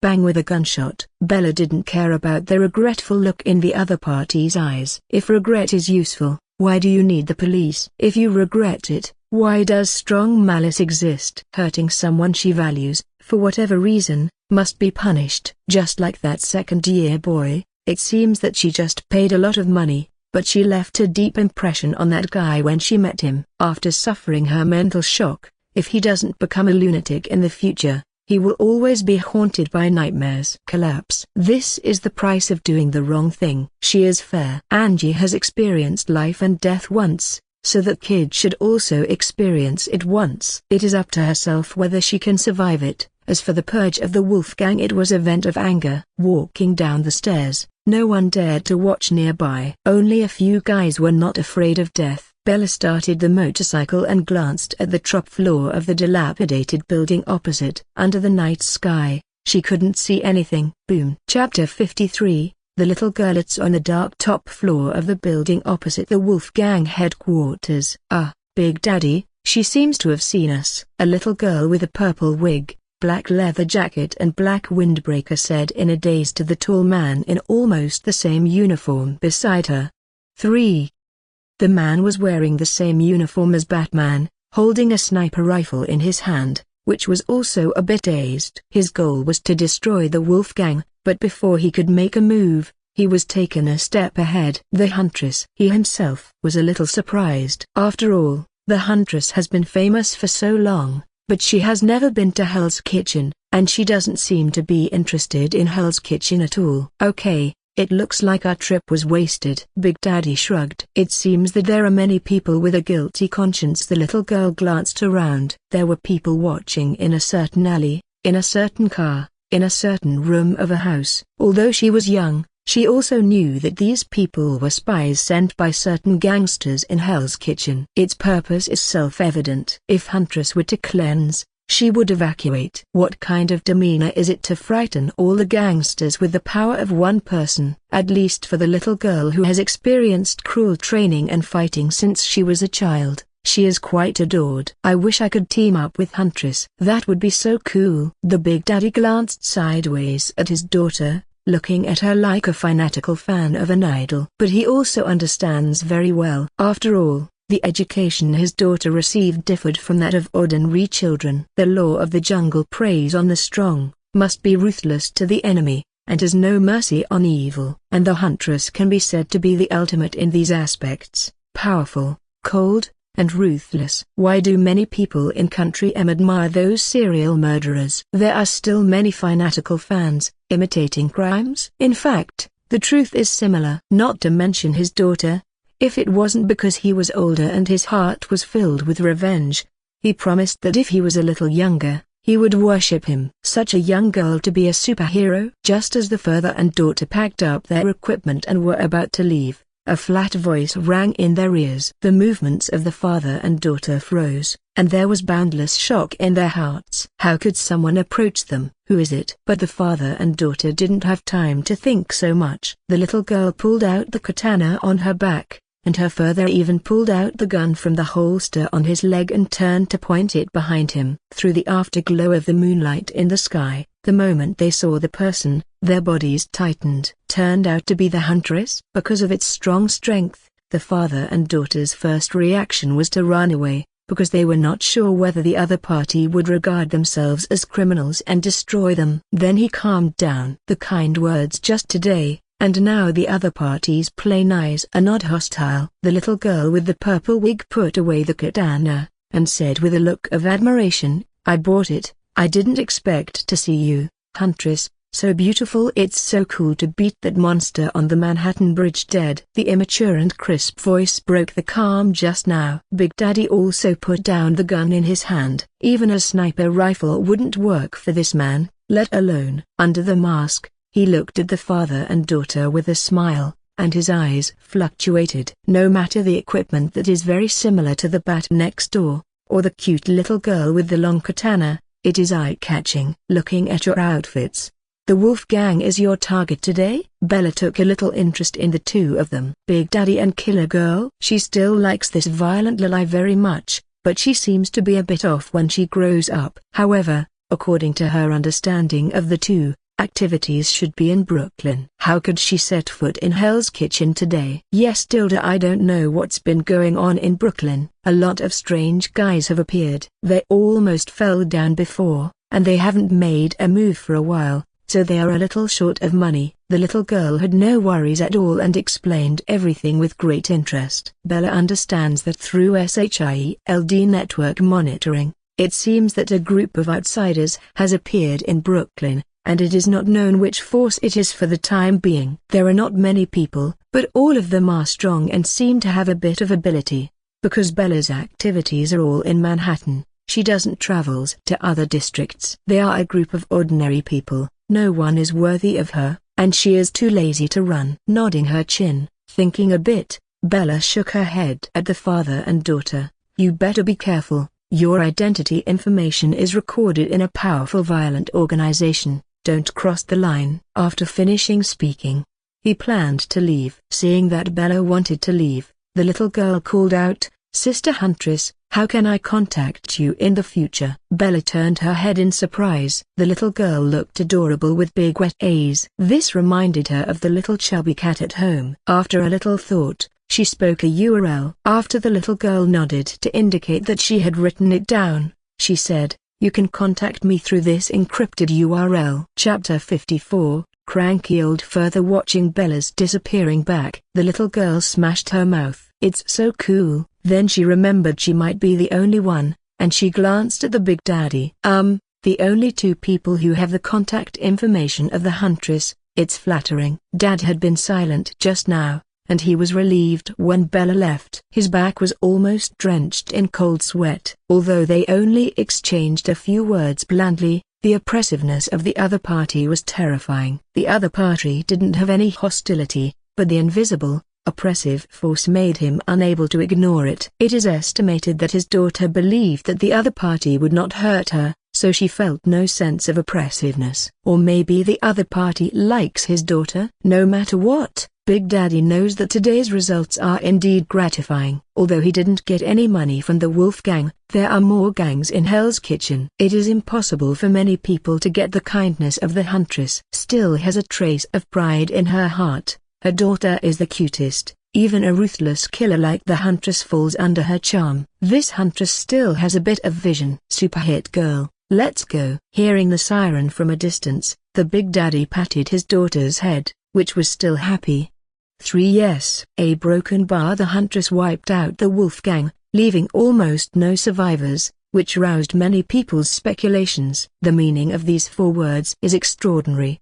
1. Unlike the nervous underground gangs in New York, officials don't bother to care, including SHIELD, who has been paying attention, and even Tony. The gangsters will be nervous. Who knows if the Huntress is interested, and they want to carry out some anti-crime and evil operations, which are related to their own wealth and life, and the officials don't care at all. A little attention and it's over, isn't it? Just annihilating a gang organization? Isn't that easy for the Huntress? If they were going to kill some supernatural beings in the Dark Circle, they might pay more attention to them. After all, these supernatural beings are inextricably linked with the government. What the hell is that gangster? Levels like SHIELD or Tony are not taken at all. The one who pays a little attention is Director George. After all, the guy who almost hurt his daughter is also among them, but he doesn't have so many clues, and it is impossible for him to associate Bella with the Huntress. What is the similarity between a girl with stronger strength and the Huntress who kills countless people and is as powerful as a superhuman? George checked Bella,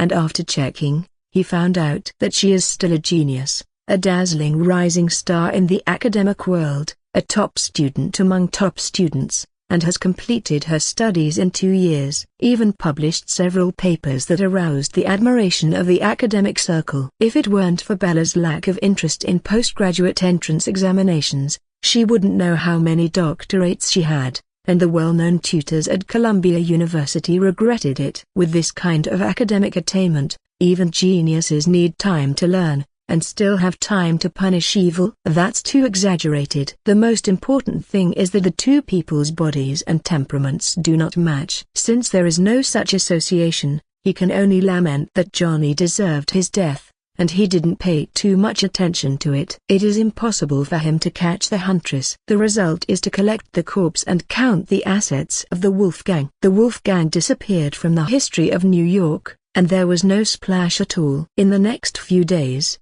there was no sign of the Huntress, and the gangsters in Hell's Kitchen and other districts also breathed a sigh of relief. So they continued to work on their own business with peace of mind. Angie has been recovering well in the past few days. On the third day, she can eat and drink as she should. There was an episode where the father of the second-year boy came to apologize the next day and said that he would bear the medical expenses. He is a responsible father, but from the bitter face, the huge medical expenses still give this father a headache. Angie is a kind girl. After learning the whole story, she was a little angry at first, but then her anger almost subsided, and she asked her friend to change into a normal room. Bella couldn't resist Angie's, so she could only follow her. It's just that her father learned that his daughter almost died, so he went all the way from Forks to New York in anger. This tough old father took out the shotgun he had treasured for many years and tried to kill the boy. You know that this gun is a Remington 870 pump-action shotgun, which was used for bear hunting before. Bella appreciated it very much, and even secretly cheered for her father. Afterward,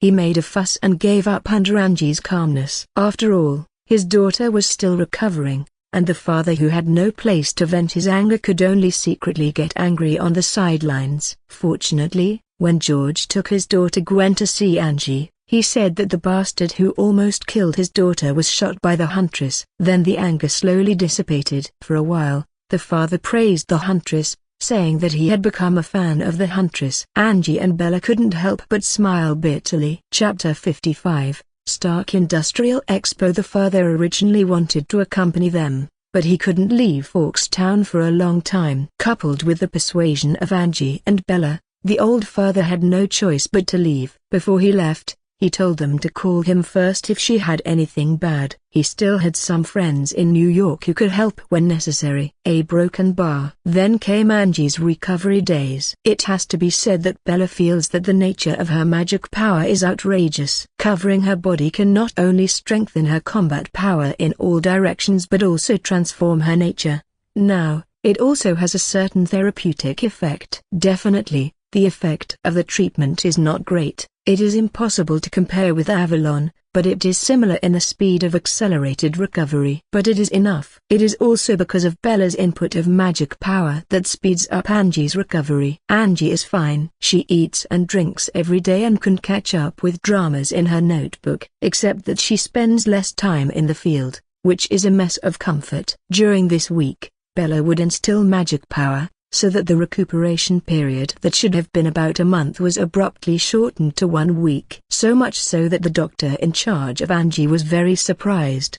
After the examination, He said that Angie's physique was really different from ordinary people. Angie felt that Dr. Steven looked at her with the wrong eyes every day. There must be some conspiracy, which caused Angie to be very wary every time she saw this old man. The doctor wanted to collect Angie's blood samples for research until the proposal to collect blood samples made Angie believe that this old guy was not a good person, and it is even more impossible to agree. Bella disagrees, Angie herself too. A week passed like this. After a week of recovery, it was time for Angie to be discharged from the hospital. Under Steven's hot eyes, Bella led Angie to the house a broken bar. As soon as she got home, Angie hugged the big cat fiercely. Nina kept struggling and meowing, looking at Bella with an aggrieved expression. It's a pity that the hostess put Angie's change of clothes into the washing machine with a cold and ruthless face. It was almost noon, and she went to the kitchen to prepare lunch, leaving Nina looking desperately. Angie will not let the cat go because pets are not allowed in the hospital,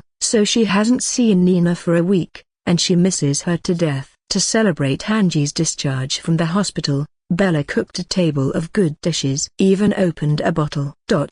Drinks. There is no way. The law of the USA stipulates you must be 21 years old to drink alcohol, and Bella and Angie are just 20 years old. Definitely, Bella herself doesn't enjoy drinking very much. Red wine is about the same. There was a table of food, seafood, cheese salad, cheesecake, steak and grilled lamb chops, etc. It took her an hour and a half for this table, and this was when all the ingredients had been prepared before. It can be seen that this meal is rich. As for the endless waste, it doesn't exist at all. No matter how much food there is, Bella can destroy it. So the two people who ate this meal had a great time, including Nina, who gave a little fish and ate it happily. Angie comes to wash the dishes after meals, and it is good for the body to resume proper exercise. Bella cooks and Angie washes the dishes. The two have always gotten along with each other, and they have a tacit understanding. After resting for 2 days,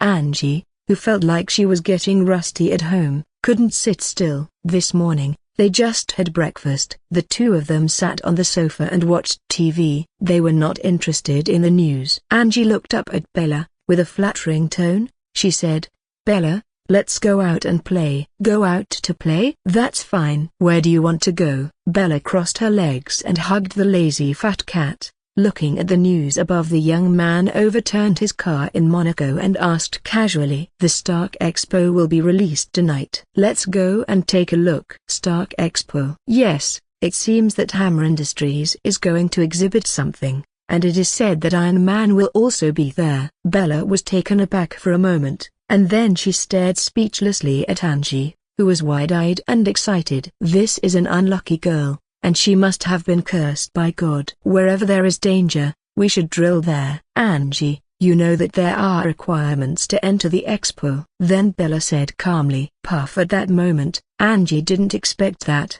After glancing at the phone, she was a little frustrated. "We need an invitation letter. This should be an exhibition aimed at the arms market, and Hammer Industries should invite only the military or colleagues. Ordinary people can't get in." "How do you know?" Angie asked curiously. No. Bella pointed at the TV. Angie turned her head to look, and what was shown on it was a middle-aged man who was talking. The identity written next to it is Justin Hammer, chairman of Hammer Industries. Chapter 56. Without mask. If she wanted to go, she had a way. She had invested well over $1 million in stocks before, and it was not long before Tony came back and announced the closure of the arms department. As a result, Stark Industries plummeted in a very short period of time. Her stock rose to over $3 million, and after cashing out, she bought the over $3 million into Stark Industries. So far, it was doubled over 10 times. Although it is only worth $40 million, it is not worth mentioning compared to the behemoth of Stark Industries, but it is also a minority shareholder. A broken bar. Maybe the next time, but not this time. Bella vetoed it with one word. "Oh,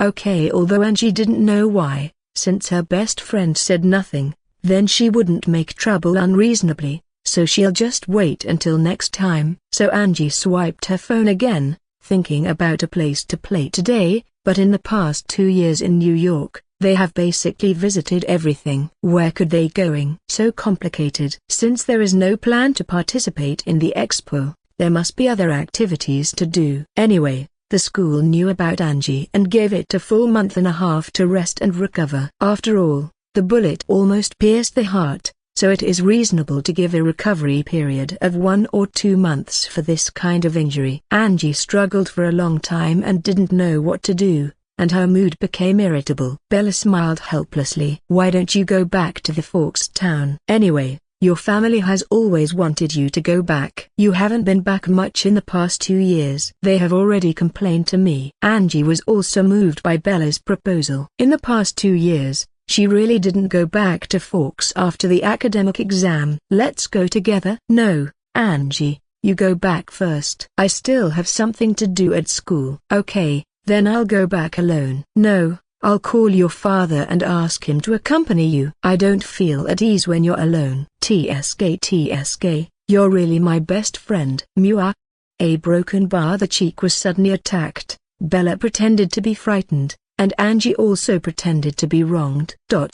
In the early morning of the next day, Angie was picked up by his father Hada, and he still had a smiling face when he took Angie away. A broken bar. Bella is also ready to leave for Mexico. Just yesterday, she felt a terrifying and huge energy coming. Bella had no doubt whether this energy could destroy a planet. At this time, Bella already had a rough guess. That's why she didn't go back to Forks town. But this time, Bella went to Mexico as the Huntress, riding a motorcycle made by SHIELD all the way to Mexico. Usually, her motorcycle is in a remote warehouse rented in New York. Bella's trip this time has attracted a lot of attention. Not to mention other reasons, Huntress is enough to attract attention. A broken bar. New York Ocean View Villa. Tony's mood is both good and depressed because yesterday's rebirth created a cleaner and healthier element. By the way, he needs to solve problems he has recently made. For example, Pepper hastily leaves just after waking up, but Tony wants to speak with her about a date. Pepper, who was appointed CEO by himself, has no time to accompany him. Is this self-inflicted? Tony was very uncomfortable, lying on the bed and looking sideways at the endless ocean outside the floor-to-ceiling windows, with a look of serious thinking, but his head was empty, and he didn't know what to do. At that moment, the voice of Jarvis came from the room. Sir, I believe this message may cheer you up. Drop. While speaking, a holographic projection appeared in front of Tony's eyes. In the picture, a girl was riding a black motorcycle on the roads of New York at an astonishing speed. Is this the Huntress? What? Isn't she a nocturnal creature? Tony sat up, dazed, and the holographic projection floated with his movements, ensuring that it was always at eye level in the best position. Tony wiped his eyes. Or am I still dreaming, and it's still night? Okay, it looks like I'm not dreaming. Tony patted his cheeks, a little surprised inside. First of all, she was racing in New York this morning, and the dress has also undergone huge amounts of changes. Not in that typical suit usually worn. Instead, she was wearing shorts with a white belt, black leather high boots on his legs, a thin black jacket, and blonde hair tied into a ponytail, especially not wearing the dreaded V-self mask, but a beautiful face that has never been seen before. In the emerald-like pupils, one can feel the cold fighting spirit, showing the flashing moment. At this moment, the wild and awe-inspiring beauty remains. Just like the wildness displayed by the rebellion of the noble princess, like a lion just in its prime. Comments. 6 comments. Vote 1 left. Chapter 57, New MA tilde copyright Psycho. Is she the Huntress? Jarvis is not Fool's Day today. I thought her age should be older, but now she seems like she is only about 20 years old. Tony couldn't believe it. Sir, we designed and manufactured that motorcycle for the body data of the Huntress, and it is the only one in the world. Well, it looks like she would rather not wear that damn V-shaped mask anymore. I've been having nightmares since I came back after seeing that mask last time. Tony shivered as if thinking of dreaming. Then he touched his chin with an admiring look in his eyes. It's really beautiful, sir. It's a pity. There is an 87% chance that the face is fake. Tony was speechless. Can this world be better? Why is it full of deceit and lies? Focusing on the driving on the projection screen, he said, it seems that she is rushing. Jarvis, where is her destination? I'm sorry, sir, the route of the Huntress is temporarily unavailable. Then keep an eye on her. I want to know where she is going to make the Huntress so anxious. This matter might be very dangerous. Tony's face was serious. A broken bar. Apart from Tony, Shield is also concerned, in a house in a certain district. Fury sat on the sofa and looked at the picture on the phone screen. His face was also solemn. Director, based on the direction Huntress is heading, and what happened in the nearest area, 83% should be New Mexico. I see. Continue to pay attention. Understood. After hanging up the communication, Fury continued to dial the communication without thinking too much. It didn't take long to connect. Phil Coulson, has anything changed over there? Stay tuned, and put Barton on high alert. After holding up the communication, Fury looked at the galloping picture with the same serious expression as Tony, and muttered to himself, it makes you pay so much attention. What is the origin of that hammer? Bella went all the way, and even soared to over 250 yards. With her strong physical fitness and responsive nerves, she will not bump into anyone at all while running all the way. And this motorcycle was designed by Tony, a genius, and cast by Shield. In terms of performance, it is the best of any motorcycle in the world. In addition, Bella's own riding skills are even more powerful. The original 7-hour journey was shortened to 4 hours, which shows its speed. The territory of New Mexico is mountainous, with a typical desert climate, dry in summer and snowy in the alpine areas in winter, with an average annual temperature of 14.4 degrees Celsius. The scenery of New Mexico is charming, with red rock cliffs, deserts, cactus, etc., nicknamed Fairyland. After 4 hours of galloping, Bella finally came to New Mexico. She passed a small town, and after driving 50 miles west, she saw the place she was looking for. A huge pit with a range of hundreds of meters, but at the moment has been blocked by a certain organization. Build temporary camps around the pit, which are covered by white plastic. Hundreds of people armed with guns and wearing FBI uniforms stood guard. And when they saw Bella sitting on a matte black armored motorcycle,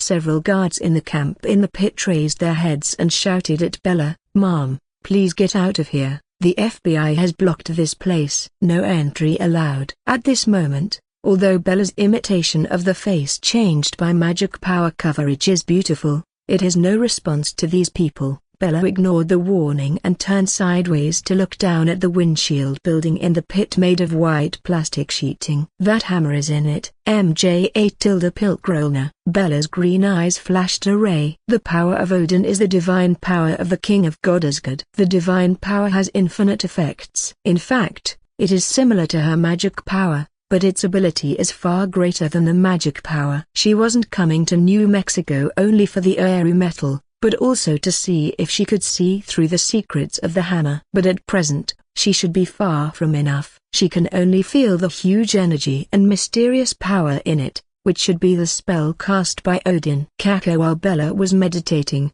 these FBI agents in disguise felt that there was something wrong. Dozens of agents pointed their guns at Bella and approached. "Whoever you are, raise your hands and surrender." Disturbed by the agent, Bella frowned, looking a little displeased. However, at that moment, she saw a figure walking in the distance, a man carrying a metal bow and a black Kevlar combat uniform walking over. "Stay away. She is not the enemy." "Yes, sir." Seeing the person coming, the other agents nodded respectfully, turned and left, returning to their jobs. Barton walked up a temporary stair from the soil layer in the pit and said in an unbelievable tone, "I didn't expect you to look like this. I wouldn't have recognized you if it wasn't for this car." "One Barton." For this, Bella nodded in greeting. Chapter 58, You Can Call Me Saber. She wasn't badly impressed with Barton. Since she came to this world, she prefers to know a person with his personality. For example, Barton was only recognized from a movie before, but now he is a living person. After a short period of contact, she felt that this agent who didn't enjoy talking very much was indeed a good person, a reliable teammate in battle, and sometimes he didn't mind making jokes. At that moment, another person came up from the pit, a middle-aged man in a black suit with trimmed short black hair. With a gentle smile on his face, it makes people feel like a spring breeze. Huntress Tilda, you can call me Saba. Saba, you can call me Phil Coulson. Saba, Knight. While Phil Coulson said her name, he secretly guessed the meaning of the name. Do you want to see? Do not mind. After all, we have researched nothing about this thing yet. Maybe you can see something. Phil Coulson was telling the truth, not lying at all. This hammer has been analyzed for many days,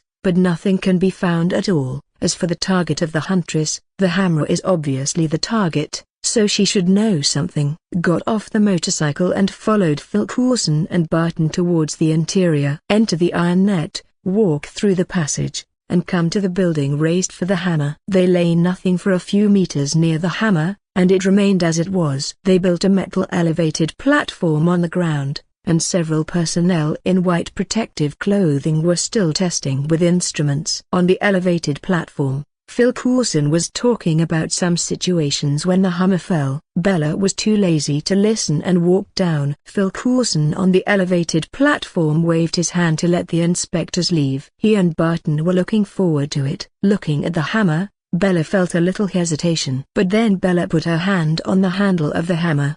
Tilda exhaling, Bella did not pull it up, and bright ripples appeared in her palm covering the hammer.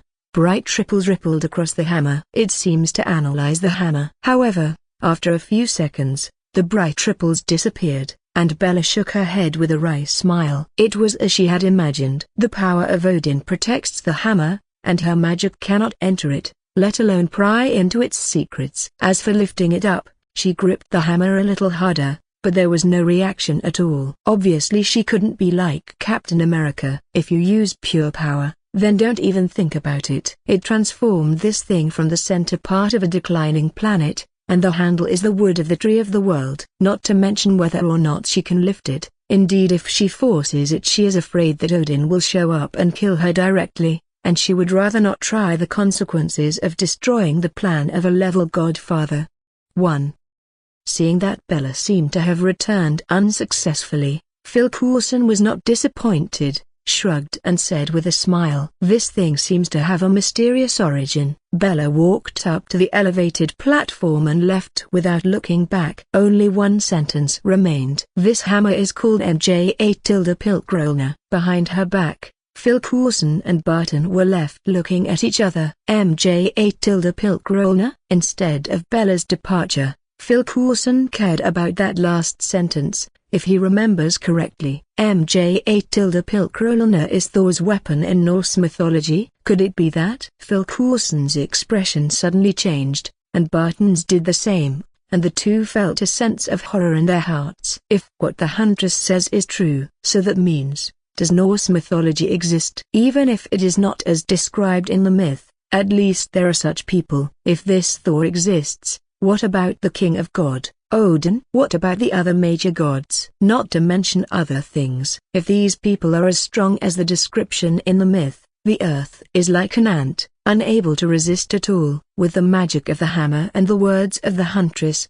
Phil Coulson couldn't stand it anymore, and immediately took out the communicator to contact Phil Coulson. "I'm sorry, sir, I have to report some bad news to you." Chapter 59. Loki, god of tricks. A small town 50 miles away. At the moment it was already noon, and there were few residents in the town. It's autumn, but the temperature here still reaches over 20 degrees, and the scorching sun covers the town. The desert makes this town quite a style of western cowboy culture, and Bella appeared in the town riding a bike and attracted a lot of attention. She rode her bicycle to find a small restaurant. The style of the restaurant is simple. It's a small restaurant, but the food is delicious. From the fiery red pepper sauce to the appetizing chili and cheese, chili peppers appear in almost every New Mexico specialty dish, such as Santa Fe-style chili enchiladas. Delicious tender meat wrapped in layered corn tortillas and served with the red and green chili sauce. The dough is deep fried and puffed into a ball, then coated with honey and served as a fried honey cake. A broken bar. The restaurant was full, and Mexican guys pretended to order and eat. But from time to time, their eyes are on a beautiful girl. Bella's appearance and temperament are like the princesses of the ancient nobles, which is too attractive for young and energetic guys. Especially the coexistence of dark and wild clothes, it seems so impactful. The fat uncle in the restaurant couldn't help but roll his eyes. These brats were reluctant to come to his restaurant to eat before, but now they are fine. Tread.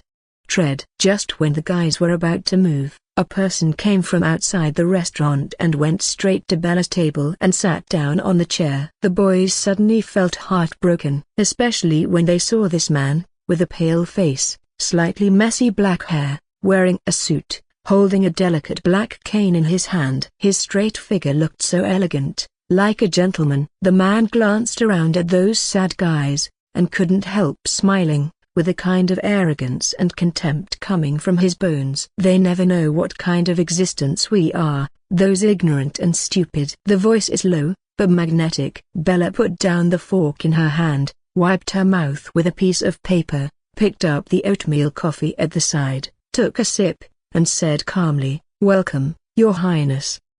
You can call me Loki, lady." Loki is patient with this lady, especially when she looks like a powerful being. Bella smiled, and didn't seem to care much about this. "Then, can you tell me why you did your sudden visit?" It wasn't loud, but it made Loki shiver, especially the ray of golden light emerging from those green pupils. Loki felt the aura of danger. "I came here to look for my brother who was exiled, but I didn't expect to see you." Out of self-confidence in himself, or the pride of the Asgard Protoss. Although Loki acknowledged this woman's strength, but it didn't mean he would be afraid, and still maintained his elegance. Bella leaned back and raised her eyebrows. "It seems that you were nearby at that time. The ability to hide your breath is good, and I didn't notice it." This does not surprise Bella. After all, Loki is not as powerful as Thor, but almost no one can match in deceit.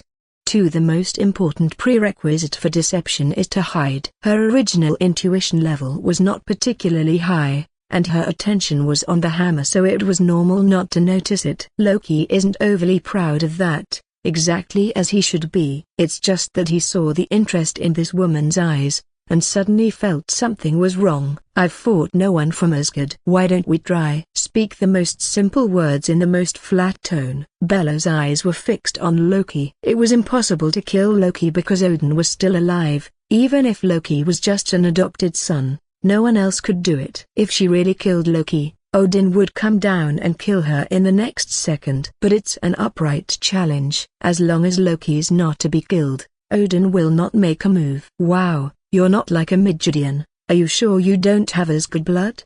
He was very confident in himself, but he also felt a strong sense of danger from this woman. This feeling he felt when he teased Thor and made him angry. He can be suspected of being a strong woman, who can match Thor's combat power. He doesn't want to be beaten. Loki wouldn't do nonsense. After Loki said this, Bella's eyes froze. Then she shook her head. "You deserve to be the god of cunning." She could feel that the man in front of her was just a phantom, running away when things were going wrong, really Loki style. "After all, what I'm facing is a strong woman who is warlike, and now extra problems are not conducive to my ascending to the Supreme King. Then I look forward to seeing you as king."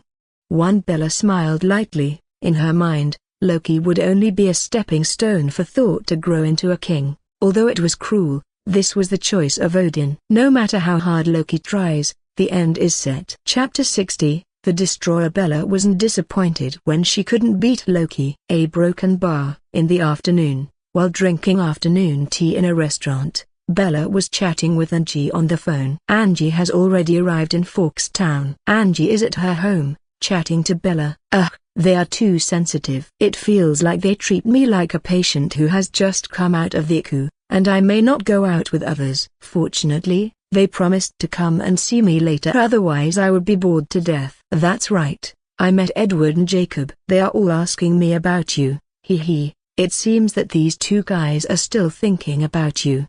"Bella, who will you choose then?" "I think Edward is perfect, handsome, educated, and rich. The chirping and lively appearance does not look like she has recently recovered, especially with Edward and Jacob. Bella is very helpless. This girl just likes to gossip about her. Let her find a man. Bella will go to Odin to fight. Angie is still chattering, and it seems that she can never finish talking. Boom tilde. At that moment, there was a roar that seemed to come from a distance. Bella looked through the windowsill and saw the original blue sky, and she didn't know when some dark clouds rolled up. The tumbling clouds rolled towards the ground like a vortex. It contains all kinds of colors, and the incomparably huge energy in it is surprising. It was depressing that the clouds continued to roll and spread, and instantly, the bright weather quickly became gloomy. This sudden vision also made the people in the small town feel strange, and they went to the streets one after another,